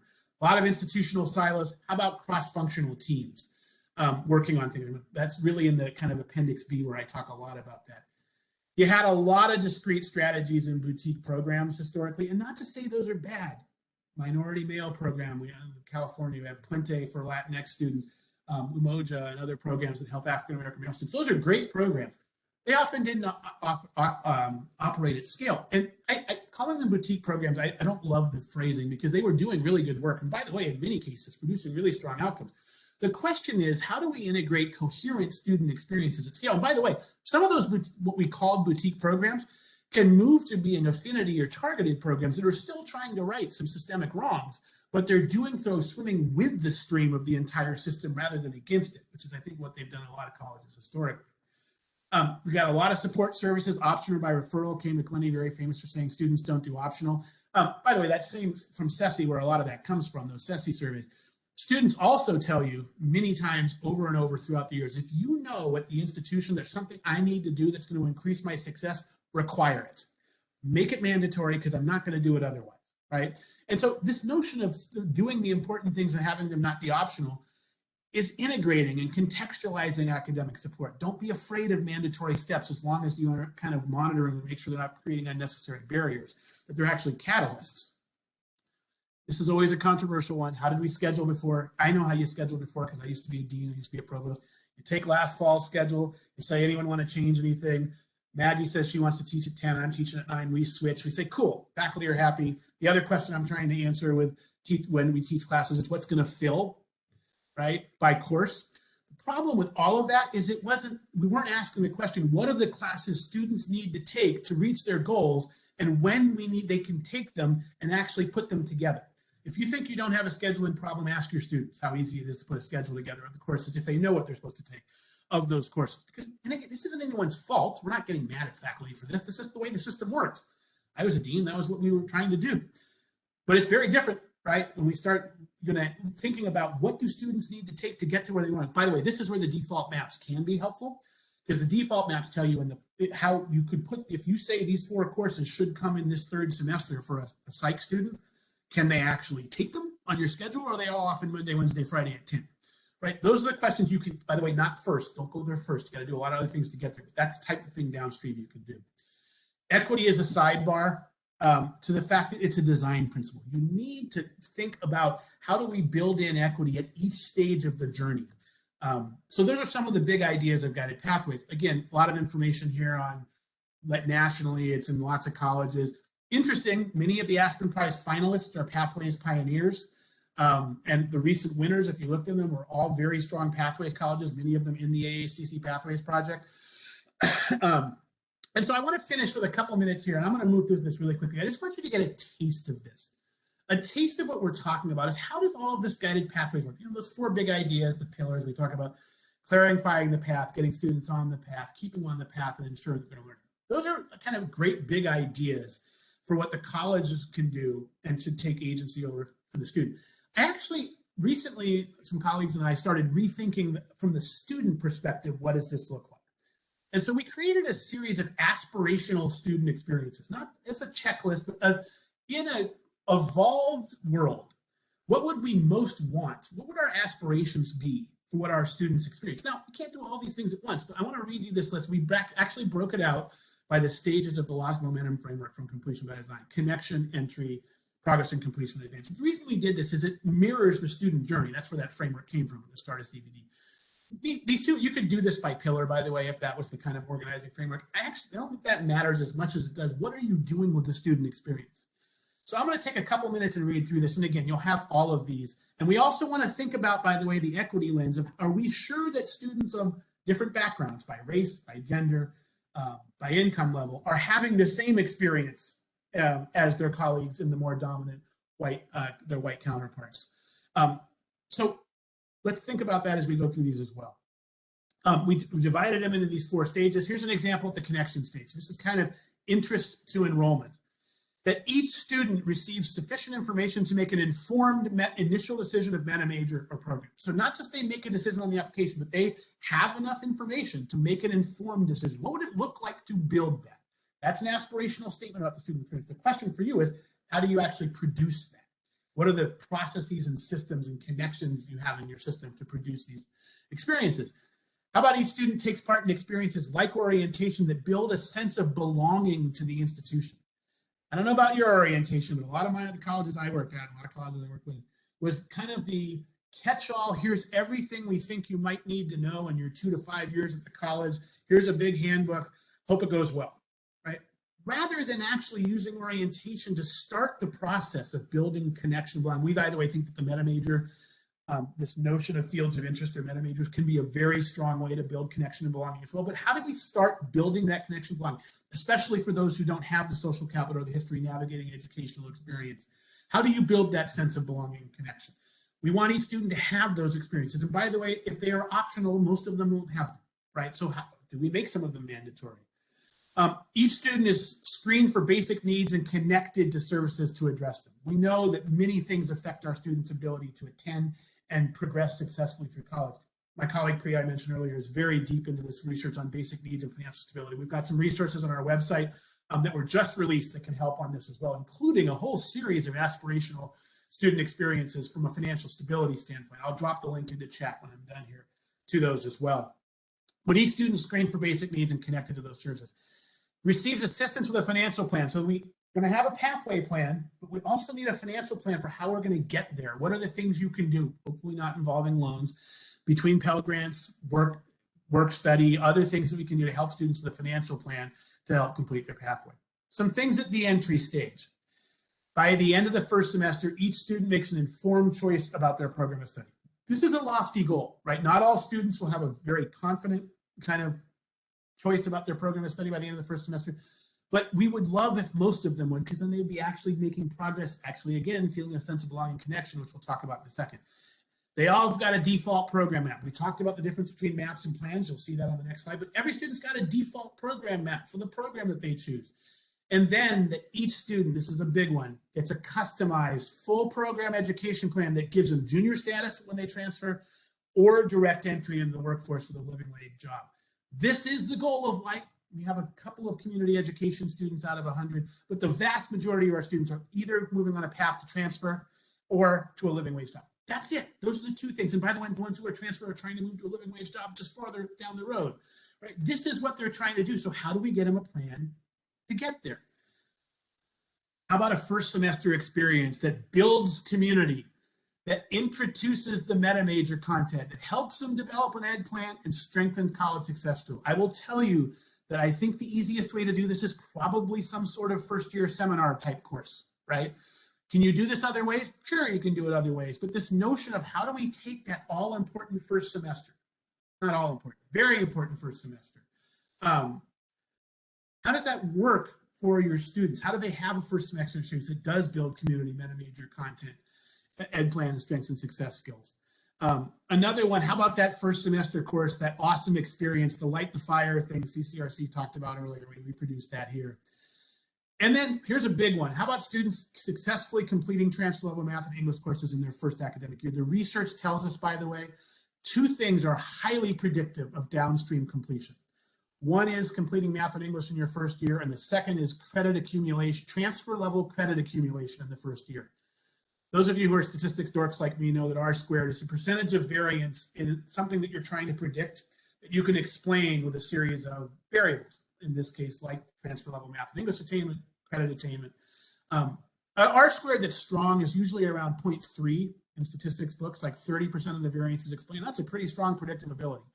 These couple of variables plus persistence and first level course success rate, CCRC study in 3 major states predict 80% of the variance in completion. So you pretty much can predict at the end of year 1 if a student hasn't, the likelihood of completion is odds ratios 7 to 15 times higher if they've completed these milestones, these KPIs, these momentum metrics, if you will. So this is a big one. A couple quick ones. I know I'm running out of time. Again, you'll have all of this to kind of reflect on later. As we're in the classroom, how about experiencing instruction that includes active learning, relatable coursework, race consciousness in the classroom? Again, I would go back to some of that trauma-informed pedagogy that is also a piece of this as well. We want students to experience that in the classroom. I will tell you the teaching and learning pillar is the slowest to develop of all the pathways pillars. A lot more has happened on it in the last couple of years. Coming out with some resources, our friends at AAC and UNCESI should happen sometime this month, hopefully, which I can share with your folks afterwards as well. ongoing academic advising and support with a dedicated person or team, student success teams, dedicated advisors, someone who's actually got some responsibility at the college for helping managing and monitor and intervening in customized ways for student progress, right? That's what we're hoping to do for all of our students. Hey, a lot of those programs we mentioned, those boutique programs earlier, they do this. This is why their students are successful. By the way, we do a great job with this with veterans at a lot of colleges across the country, where we have a much more engaged experience with some funding we do there. They do really well. We do this with disabled students, learning disabled students. I have a learning disabled son in college. Like, the support services we put around there are very useful. How do we create that kind of dedicated support structures for all of our students, especially those who need it the most? Here's the scheduling one. Don't start with this. I urge you not to start with this. It's really hard to get into this until you've done some other things. But each student will experience schedules that ensure they can take the courses they need to stay on plan. That's a simple statement. A lot of layers under that. It's going to require us thinking about scheduling differently, maybe making some decisions. And then finally, a couple things at the advancement stage, and I'll close up here, and I don't want to go over. We want to make sure that every student, what happened there? What does it lead to? It leads to junior standing in the major at the four-year institution. It leads to not excessive credits that don't transfer, or it leads directly to a high opportunity and a living wage degree. Entering the workforce with knowledge and skills to succeed in living wage. So that's not just getting a job, but we like to I work on this project with Bank of America called "How do we produce promotion-ready students?" Right? Not just getting them the job, but understanding what they will need to do educationally and kind of as well. So just to finish up here in the minute I have left, I want to share this slide from MDC about the infrastructure of opportunity. There's a lot to unpack on this slide about the things that go into some of the systemic issues that we have in this country. But you'll notice what's right in the middle of this. Completely in the center of this is obtaining a post-secondary credential. This is where we operate. All these other things matter. We can't do it alone, but we operate in the center of this infrastructure of opportunity, as well as those folks at NBC talk about. So here's where you can email me directly. Our website is nci-improve.com. There are a lot of resources on there. This PowerPoint will be available in PDF form in a Dropbox folder, which I'll send afterwards. What I want to leave you with, let's go back to that sense of agency, urgency, and compassion, right? That's what you want to take with you out of the work you'd already started. This is not moving you 180 degrees. You got a great foundation to build on at South Louisiana. You are in the Aspen Prize semifinalist, 125. You've done some good work. But my sense is you're probably also wanting to do more to make sure that what we are here for is seeing more and more students reach their goals. I don't want 50 students out of the 800 who start with us to not complete. I want that number to be 20. And that won't happen tomorrow, but how do you get there?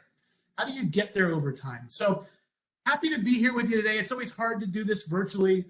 It's so much easier to do it in person. But thank you all for your time, and thank you all for what you've done through this pandemic. We know it hasn't been easy. It's not over yet. We know it's been a lot of extra effort, but channel that energy you've got moving forward.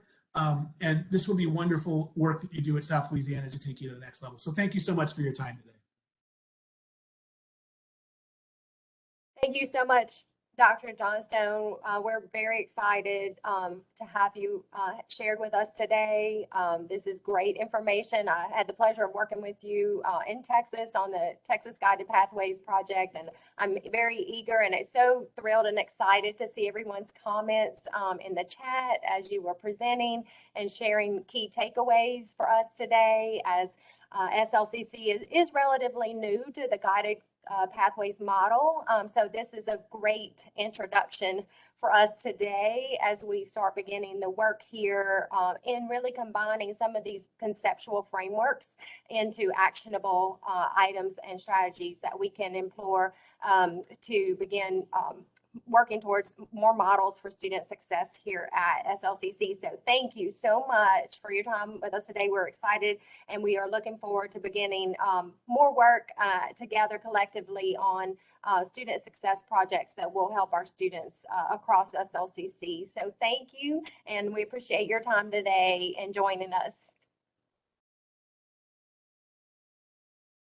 All right. Again, Dr. Johnstone, thank you so very much. I know everyone probably agrees with me when I say that the 60 minutes flew by. I think he mentioned 3 o'clock. He could talk until 3 o'clock.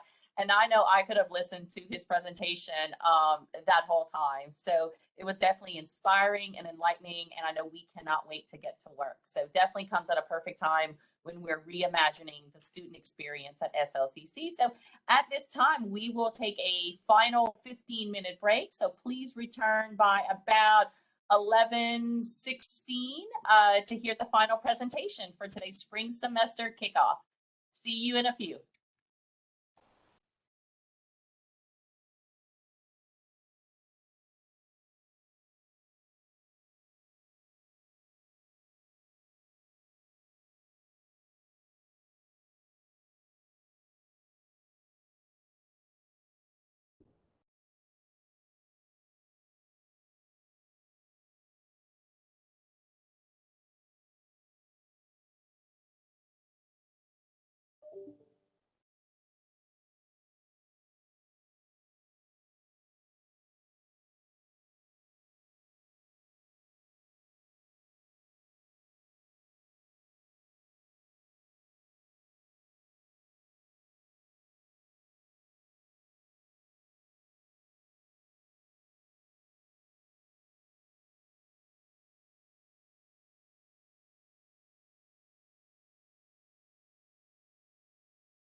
All righty, it looks like the timer has stalled, so we'll give everyone just about another minute to join us and we'll move on in our program.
All righty. Welcome back, everyone. I do want to thank Dr. June for that nice elevator music or the ambiance music. That was very nice while everyone was waiting for the time to tick down. But welcome, everyone.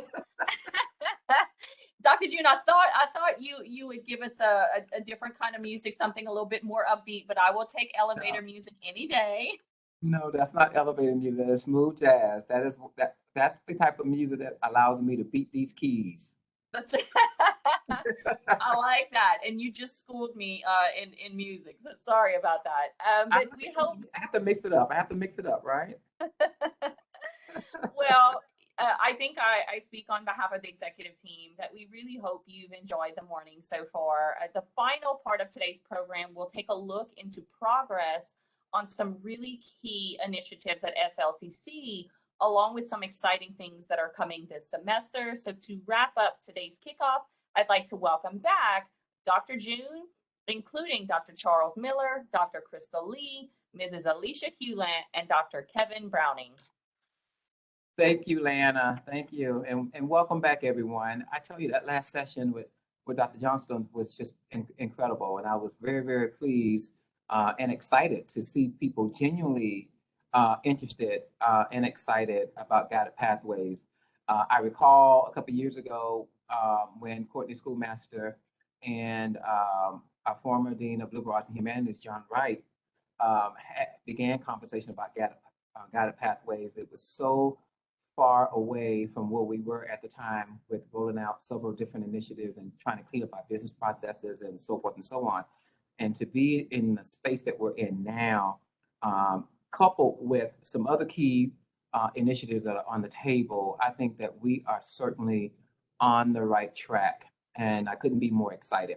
So with that being said, let me do a lead in to some progress on key initiatives that I have spoken about over the last couple of months, even when I was interim. But today, you guys get to hear firsthand where we are relative to some of the progress that's being made on these key initiatives. Specifically, the first part that Dr. Miller will cover will focus on our strategic plan. Many of you who have been with the college for the past year, and those of you who are new, the college embarked upon a 5-year strategic planning endeavor this time last year. And with the help of student education, with Dr. Janet Pilcher involved, we were able to also include roughly about 140 plus, or invitation to roughly about 140 plus external stakeholders to be part of SOCC's strategic planning exercise to help us chart out our blueprint, our roadmap, if you will, for the college over the next 5 years. We were very successful in that endeavor, so much so that we rolled it out this past fall semester. And Dr. Miller will cover kind of a status update on where we are relative to the strategic planning efforts. Shortly thereafter, Dr. Lee, our new Vice Chancellor for Academic and Student Affairs, will give some very transparent updates on our Socc accreditation progress, keeping in mind that many of you probably saw an email that I sent out a while back where we really succeeded in all areas of our Socc reaffirmation process, with the exception of assessment. And our faculty in the Division of Academic Affairs have worked tirelessly to not only create a new framework of assessment, but to also demonstrate by utilizing it and actualizing it to the point of documenting the data, results, and so forth and so on. It's a piece that's kind of held us back and has put us on probation for what they refer to as good cause. So Dr. Lee will give an update on that, because we are gearing up for an actual on-site visit, special visit, specifically related to assessment. Followed by that, Dr. Lee will also give an update on where we are with respect to our upcoming ASIN accreditation visit, which is our program visit for our nursing program, which we're very excited about. Following that, Dr. Kevin Browning and Alicia Hewlin will really give an incredible announcement and rollout of Everyday Excellence 2.0. Many of you probably have heard tirelessly words like employee engagement, standards of practice, professional development, SDI, Staff Development Institute, LDI, Leadership Development Institute, DEI, Diversity, Equity, Inclusion, just a whole gamut of stuff that I really believe that our new framework that would receive all these different initiatives under a new framework that Dr. Browning and Alicia have laid out will give the college a new invigorated direction in terms of how we manage this and what does this look like excitingly moving forward. So without further ado, let me turn it over to Dr. Miller, who will first give our update on our strategic planning efforts. Dr. Miller? Thank you, Dr. June. We have a lot to cover this morning, so I'm going to be very brief and provide you with a quick update on where we are with the strategic plan and execution of it. One of the things that I think has made SLCC particularly successful over the past 6 or so years and has placed us repeatedly in the running for Aspen Prize, I think, is not only developing a strong foundation and strategic plan, but also executing on that plan. And our fall presentation primarily showed you, here's the plan and here's what we got. Well, now we have to get down to the point of executing on it. So what's happened this past semester? First of all, the executive team rolled out the strategic plan with their reports, the deans and directors that report to each of the members of the executive team. And those deans and directors, basically the people that provide leadership over the operational units, then in turn rolled out the strategic plan with their respective units. Now, talking about the strategic plan and executing it on it are a couple different concepts, but the initial step was to get deans, directors, et cetera, folks that are responsible for leading operational units to work with their individual units and come up with an annual plan as to what their intent is to work on for the 2021-22 year to support our strategic goals. So those have been completed. Those are done. The initial planning process has been executed. And that's key to what we're going to be working on this coming semester. But the other thing that occurred this past semester that many of you may not be aware of is that Dr. June has been on an extensive tour of basically in every parish in our region that we serve in rolling out the strategic plan with external stakeholders. So we've been all the way from Marksville, down to, we've got one left.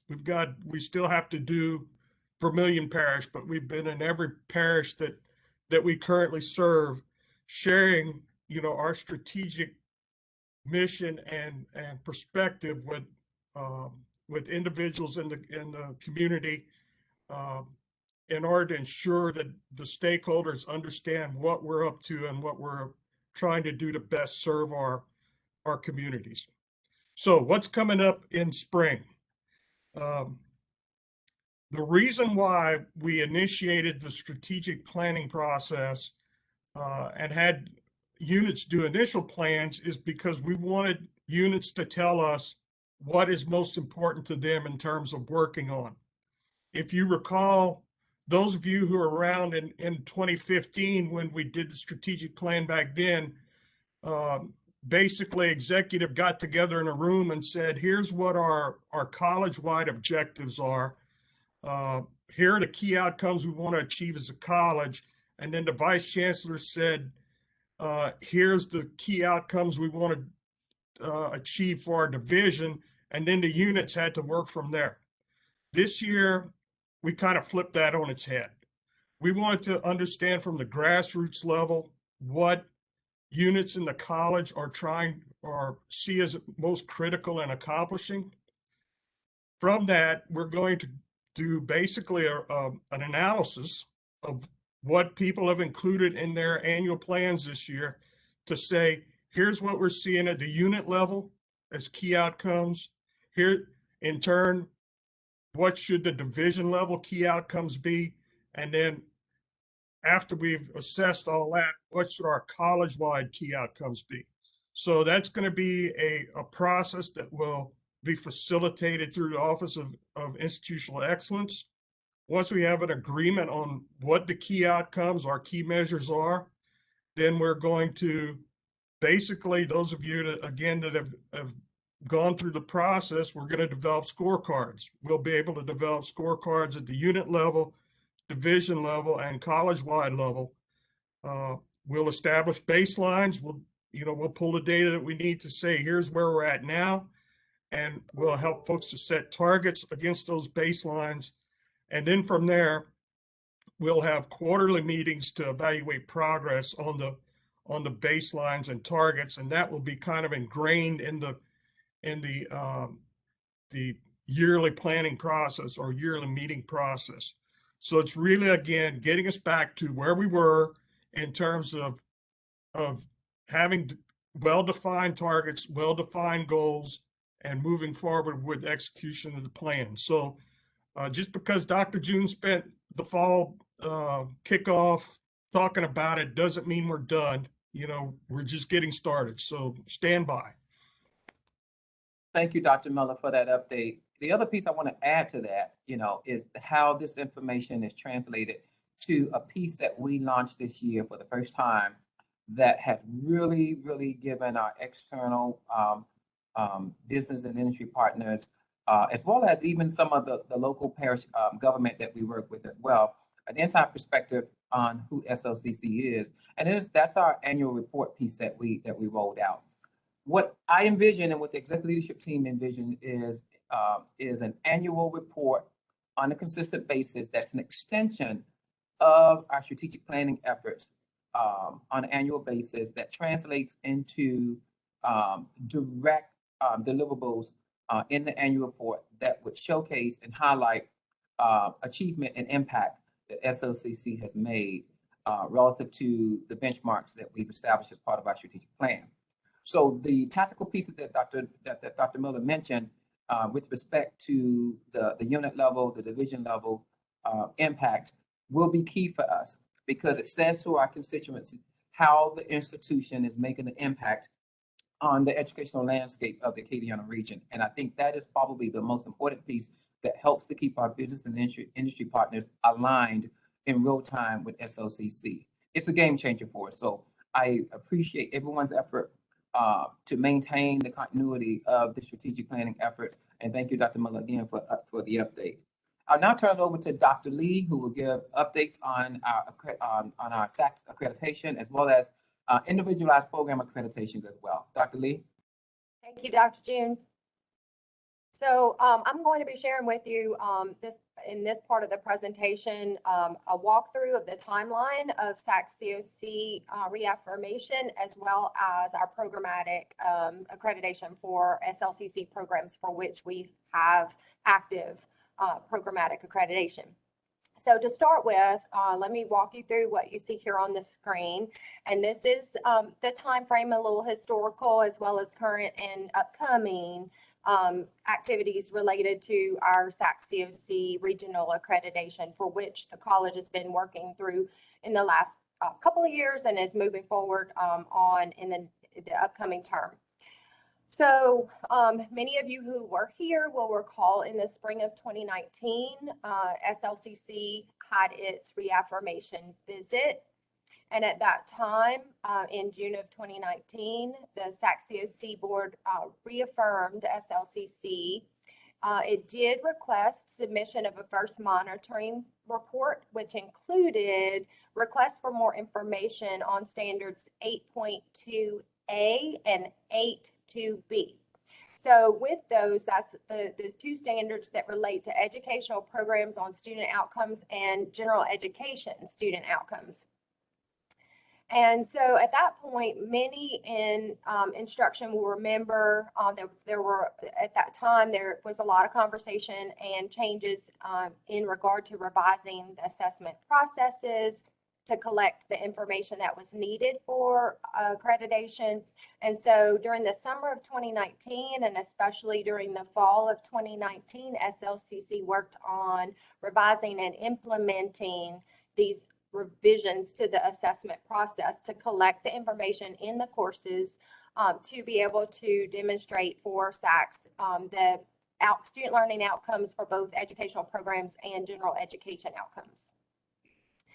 Then in April of 2020, SLCC submitted its first monitoring report, which included results from the fall of 2019, which were the revised assessment processes and results.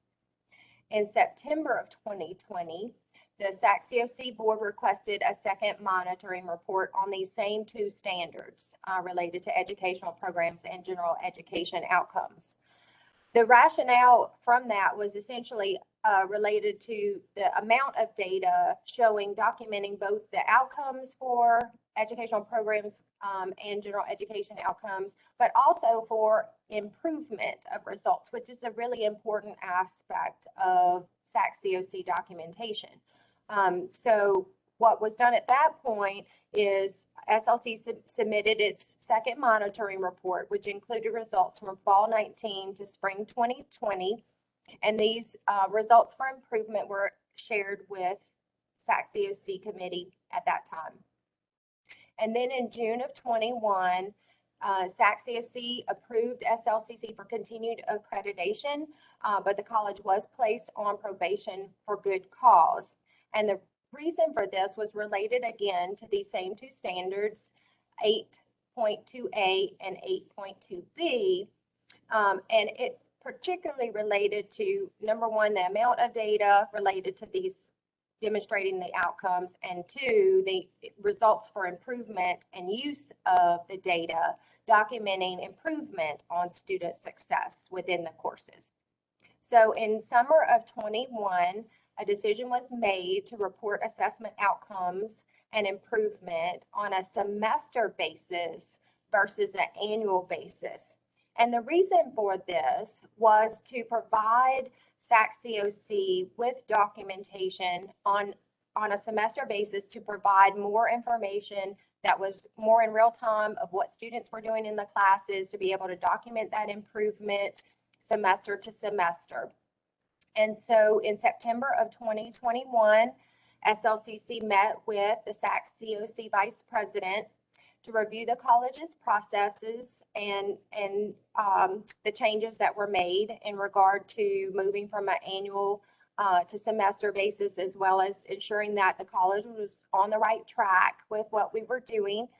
And so that was done. And now many of you have been very actively involved. So thank you, thank you, thank you to everybody who has been actively working on the allure reports for the outcome reports, who've been compiling that data, have been taking that data and then using it in your classes to make improvements for student learning and for program improvement. So your work is very, very integral to this process and is absolutely necessary to this process. So many thanks to all of you who've been so very active in ensuring that we're doing the things that we need to do so that when Socc COC committee comes, which will be in the spring here. So in March of 22, our third monitoring report will be due to Socc COC, which will show the assessment results and cycles for 2019-20 that year, and then moving into the semester pattern of fall 2020, spring 21, summer 21, and fall 21. So we'll have all of that data, which is really what Socc is looking for. They're looking for a lot of historical data that shows the pattern, the trends, that we are doing the things we need to do in documenting student learning outcomes and programmatic outcomes for each program and degree we offer, as well as for the general education outcomes for each course. So your work is so instrumental to this process. And then so in April of 22, we are anticipating at that time a site visit. The week of April 26th and 28th are the anticipated dates. This does coincide with the Chancellor's inaugural activities. So some instructional staff and faculty may be asked to help out and maybe even stay on campus when our visitors are here so that we can ensure that all of their questions are answered as we've done all the work toward this outcome, which in June of 22, we are anticipating removal from probation for the college. And we are excited and hopeful that SLCC will then move to full accreditation without any follow-ups at that point. So that is the update on that. And if you have more questions or need more information, certainly please reach out to your department chairs, your deans, Courtney Schoolmaster, myself, Dr. Charles Miller. All of us have been very actively involved in helping to get everyone prepared. We've done some mock interviews with one another to get internally prepared for our visitors on campus, and there may be more of that to come in the next couple of weeks so that we all feel good and ready for our visitors. So that's that update. The next update is related to SLCC's programmatic accreditation. And as Dr. June mentioned, one of the very important ones that is presently being worked on is related to ASIN, and that date of that site visit is February coming up next month. So we're excited and eager to have improvements there.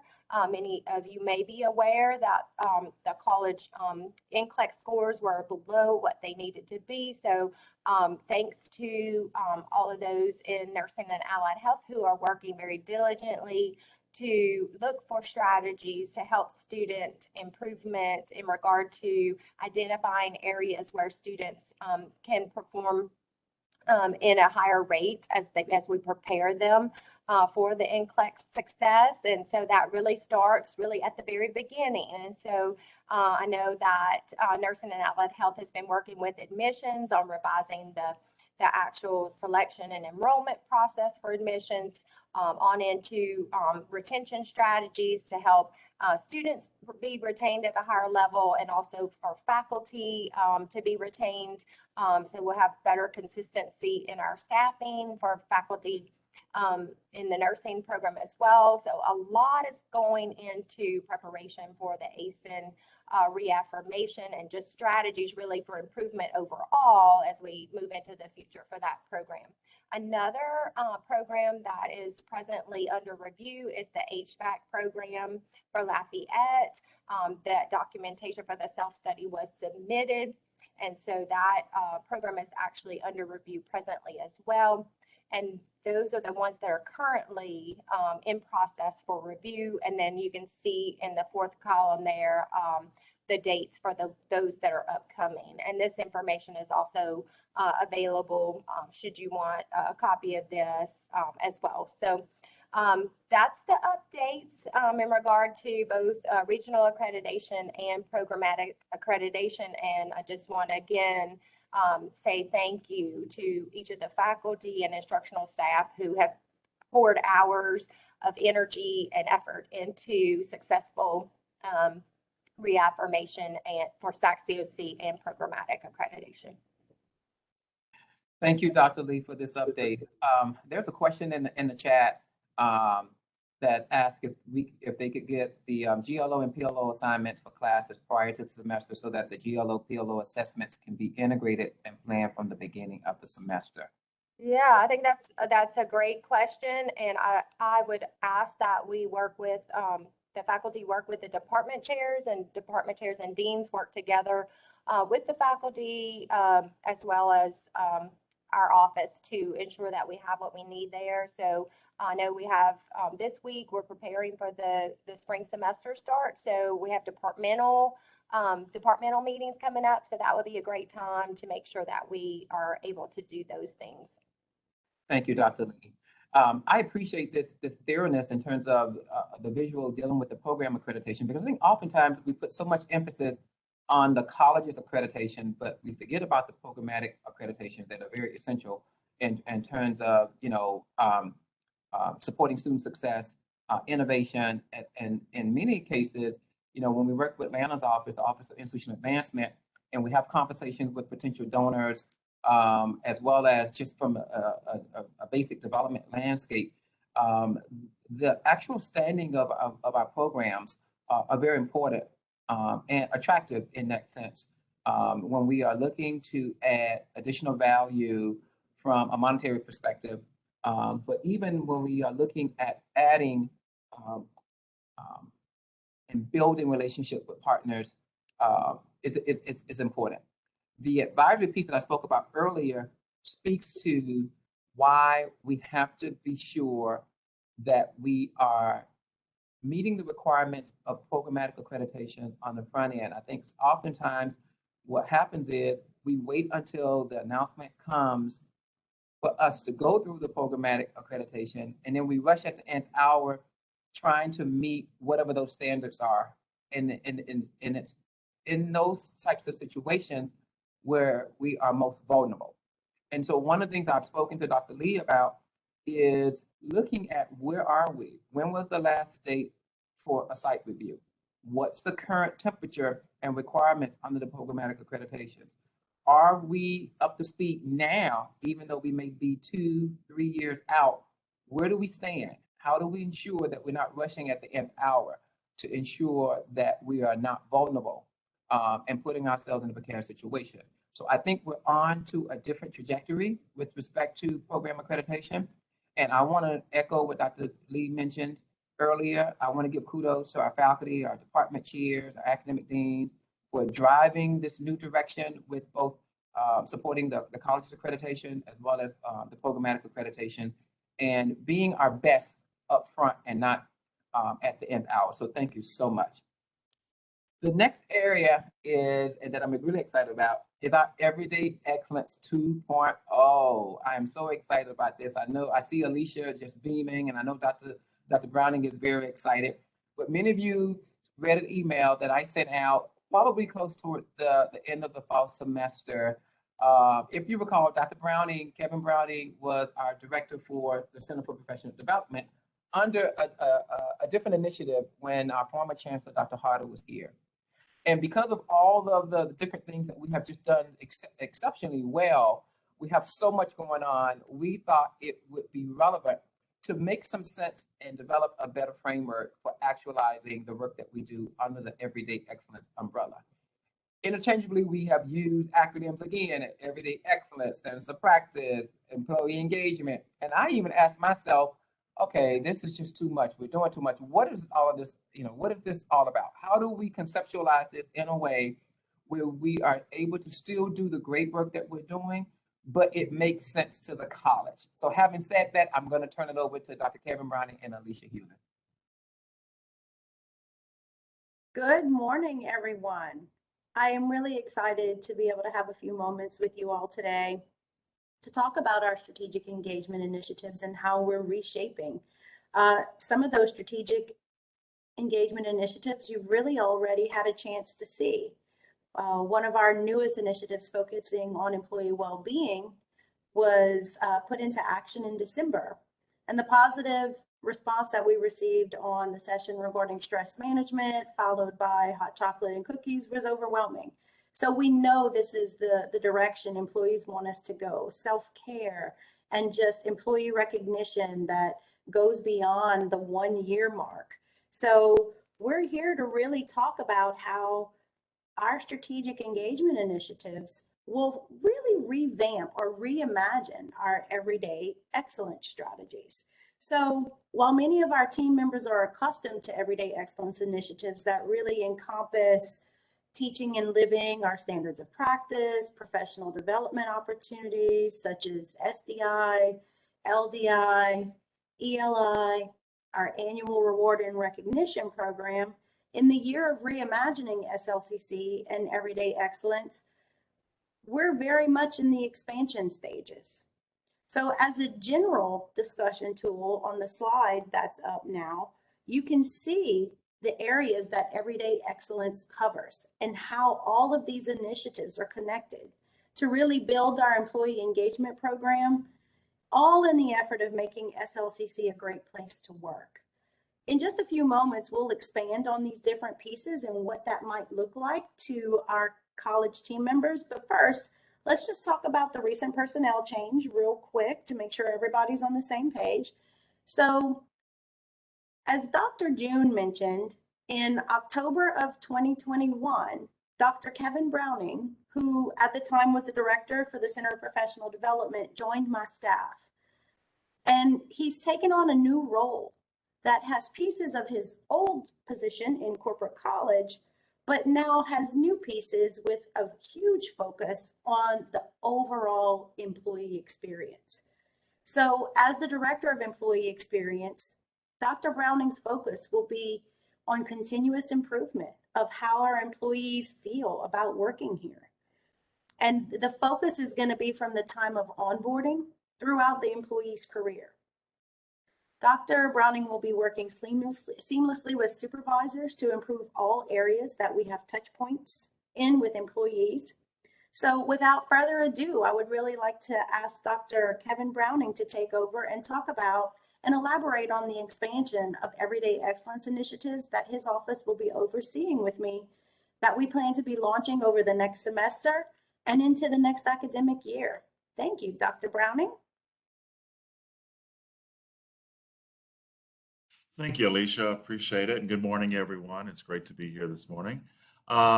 Looking at this slide, and before we get started, I just want to give a special shout out and recognition to Alicia for the work that she's done with this initiative. Prior to me coming in, she really spent the last year building a framework and what her vision was for Everyday Excellence 2.0 and what this Department of Strategic Engagement would look like. So with that being said, her framework really encompasses these buckets, these 5 buckets here of total rewards and recognition, employee retention, diversity, equity, and inclusion, employee well-being, and then career competencies and leadership development. So I'm going to talk a little bit about each one this morning. And keep in mind, as we start to roll this out, we're really excited about a lot of things that's coming down in 2022. Some of the things we have on the plate, I'm working Randy Harrison is closely involved with all of this. So I want to make sure that everyone knows that we're working in partnership together. These initiatives are can be overwhelming when you look at them as a whole, but when we start breaking them down, they will be rolled out in different phases. We have phase 1 and phase 2 is slated for 2022. We've already done a lot of the groundwork for it. A lot of what we will do in 2022 and then phase 1, we'll be going back and looking at some of our existing programs and really kind of enhancing those and seeing where some of the things can be improved and developed and moved forward. But we'll start talking about like the total rewards and recognition aspect of it. This will be a piece that we're looking very quickly to begin rolling out. We have some programs in place that we're seeking approval on a couple of things. But overall, what we're doing is expanding and enhancing the rewards and recognition pieces of this. We're going to be bringing in a value incentive program.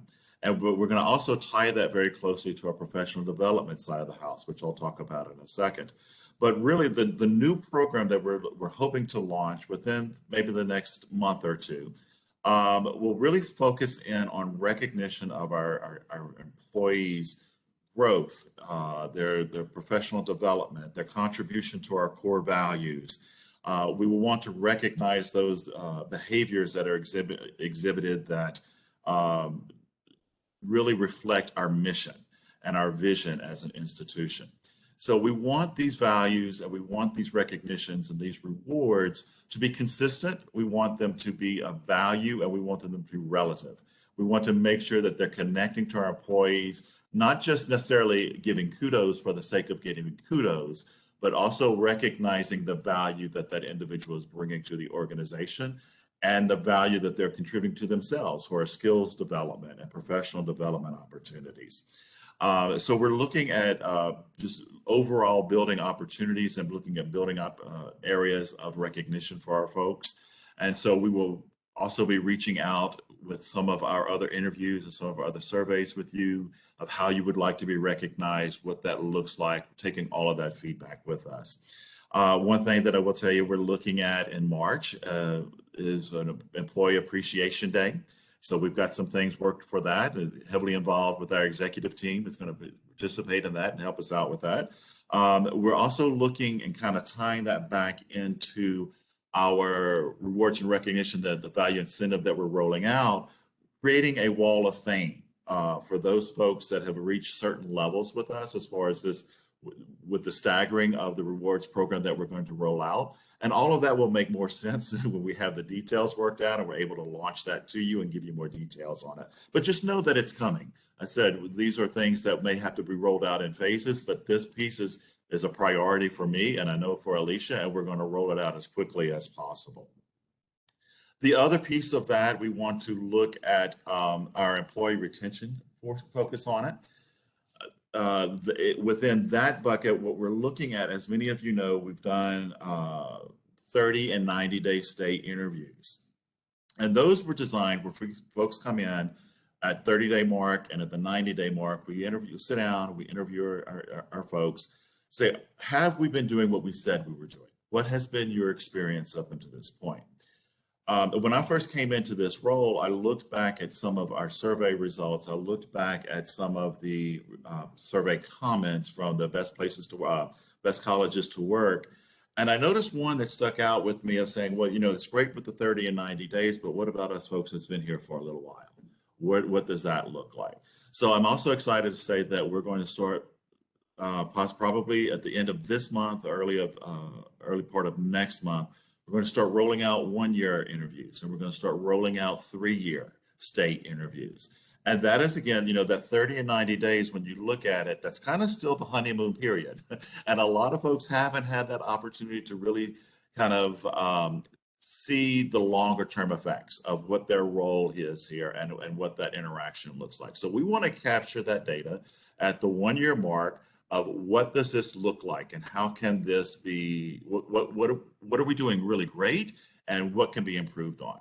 We also want to look at our 3-year mark of what that looks like, because I think a lot of the data has shown, and we've shared before, that some of our folks at that 3-year mark, we tend to lose. They tend to drop off. And we want to make sure that we're doing our best at that retention. So we want to make sure that we're looking at everyone and capturing what information that we can with that. So we will continue to look at those checkpoints with it. We're also going to dig more into some of our survey results. A lot of folks have said, well, that's great, we do these surveys, but what really happens with it? Well, I can tell you, we've set out a plan that we're now taking those surveys results. We're looking at the comments. Alicia and I have sat down. We have future meetings planned. We're going to dig into it and separate it out as far as what does that data and what do those results show us as an institution, but also then as individual leadership and departments and divisions. So and with that, then we're going to start creating some plans. We're going to sit down with those leaders. We're going to say, this is what's going on. This is what we're seeing. I know in our last, I think the SEI as well as the Leadership Development Institute, Alicia brought up a great point with these surveys that it's the perception. It's perception of. So yes, some of the information is, is very hard data that we need to go through, but some of it is leaders need to sit down and realize that right or wrong, agree with it or not, this is the perception of your people. This is the perception of what's happening in your division as an institution, and we need to coach you and get you beyond this next hurdle. We want to help you be successful. We want your department to be successful, and we want our employees to be successful. So we're going to start digging into that in greater detail and setting up those meetings and having those plans come to pass. We're looking at everything from the orientation and the onboarding process. I know we kind of revisited that a year or so ago with the Emerging Leader Institute. We want to enhance that. We want to see where we're going with that next. We want to see what components are working, what parts still needs to be polished a little bit, and then where we're going with that. We're also looking at implementing a mentor program for new folks and new leadership that's coming in. We're looking at cultivating just working with supervisors as far as what professional development opportunities need to occur within their own departments and their own divisions and for their folks, and really kind of taking that on. So as Alicia mentioned, that, I was over the Center for Professional Development, that is still there. I've also worked with the academic side of the house of getting some materials for a Center for Teaching and Learning. That's up and running. What we will do now is kind of bring that over into the Everyday Excellence piece and kind of marry those and see what that looks like. So there'll be some opportunities to go back and redesign our website to make it more user-friendly and more interactive and more of a resource for everyone to come to. We're going to increase looking at going on to the diversity and equity and inclusion piece of it. As you know, we've had a council. We do have a council that's done great work. I actually sit on that council as well. But we've done a lot of roundtables. We've gathered great data. And so we're now working with that council to see what's the next step. Where are we going with this piece of it? But we want to build some foundational pieces as well. So what we're doing with a lot of that is we're going to now incorporate, talked about revisiting the orientation and the onboarding process. DEI will now become an important component of that. So now we're creating a program that complements that onboarding program that all new hires will have to go through. We're also building out training courses and certifications for our existing employees that will be, and we haven't worked out all the logistics of that yet, but it will be a mandatory certification that folks will need to go through, just again, as part of that complete DEI initiative that we're rolling out. So it will be, I'm sorry, I lost my train of thought, but we will have different courses that we're working at. We're looking at building a new training platform for these individual courses, as well as some of our professional development aspects of it. Moving on to the next wheel, as far as the employee well-being, this is something that we've really wanted to ramp up, but we're also very sensitive and we want to do it and make sure, again, that it's relative, that making sure that it's fun and that it's engaging, and recognizing that work-life balance and the employee as a whole, not just on the professional development side or the career advancement, but how to keep our employees fresh, how to keep them engaged, how to keep them aware, and really just kind of valuing the mental health of our employees. We want to make sure that everyone is covered. So some of the things we're going to focus on, what we're looking at doing is having at least one employee well-being event per month.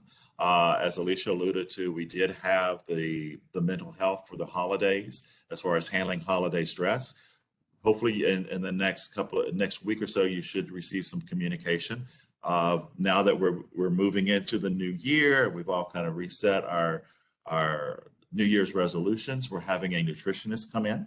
We'll do another virtual session with a nutritionist to give us some tips and healthy eating, and go down that path, as well as kind of complementing that with an SLCC healthy eating cookbook. So get your favorite recipes out, start preparing them, that we're going to be able to compile all of that for everyone to submit, so that we can, again, kind of get back where we're all one, trying to be successful in this holistically, that we're taking care of everything. We will deal with stress management again. We'll talk about financial planning. We will talk about retirement planning, meditation, just overall self-care workshops that we're looking at. So we're excited about this piece of it and how we can ramp some of this up. Now, please be aware, as we're talking about, as I talked about early on, it'll be ramped out in phases, phase 1, phase 2, things, and so on. We want to make sure that we're sensitive and we're aware of, with all of this, that we're not overwhelming the employees when we're trying to make them a little more emotionally connected. Because we do understand that you have departmental trainings, you have individual trainings, professional development, things that are going on. So we want to make sure that we're staggering a lot of these opportunities and not giving you so much that it becomes an overwhelming event. So just know that we're staging it accordingly and want to make sure that all of our folks are taken care of. Then, of course, we're looking at the career competencies and the leadership development pieces with this. So we will continue with our SDI trainings, but we're also going to enhance the SDI trainings. We're going to do now 3 per year. So we're increasing that from the typical 2. We're going to bring in a summer SDI now as well. Mentioned earlier about the Emerging Leaders Program that implemented the last piece of our onboarding process, and what that project was. We're going back and we're going to rebuild that. We're going to look at really what that looks like. It may not be called Emerging Leaders anymore, maybe something else. So we're taking a very hard look at all of our programs, all of our initiatives. Like I said, some things are working very, very well. Other things maybe we need to polish and change up a little bit. And we're putting everything on the table at this stage. And we're really just kind of laying it out, and where can we get this to the next level. So we're going to focus on management training for new leaders that are coming in. We have ideas and for those folks that are transitioning, how to transition from being a peer to suddenly being a leader, and how do you make that jump? We want to make sure that our folks are prepared at all levels. We're going to start talking to our supervisors as far as skills gaps that's going on within their departments, and making sure that's taken care of. We're looking at a new training platform with different courses. So we're looking at, really, when I say we're looking at everything, we're truthfully looking at everything and what this will look like. So again, we're looking at a new standards of training, our standards of practice training coming out. What our goal right now is to, again, being aware and mindful of what else is on the table. Our goal in the immediate future is to have 1 professional development opportunity and 1 employee well-being opportunity at least once a month. That's at a minimum, but there will be definitely other opportunities and other activities and things that are going on. So with that, Alicia, I'll see if you have any other comments. Otherwise, we'll go ahead and transition back to Lana.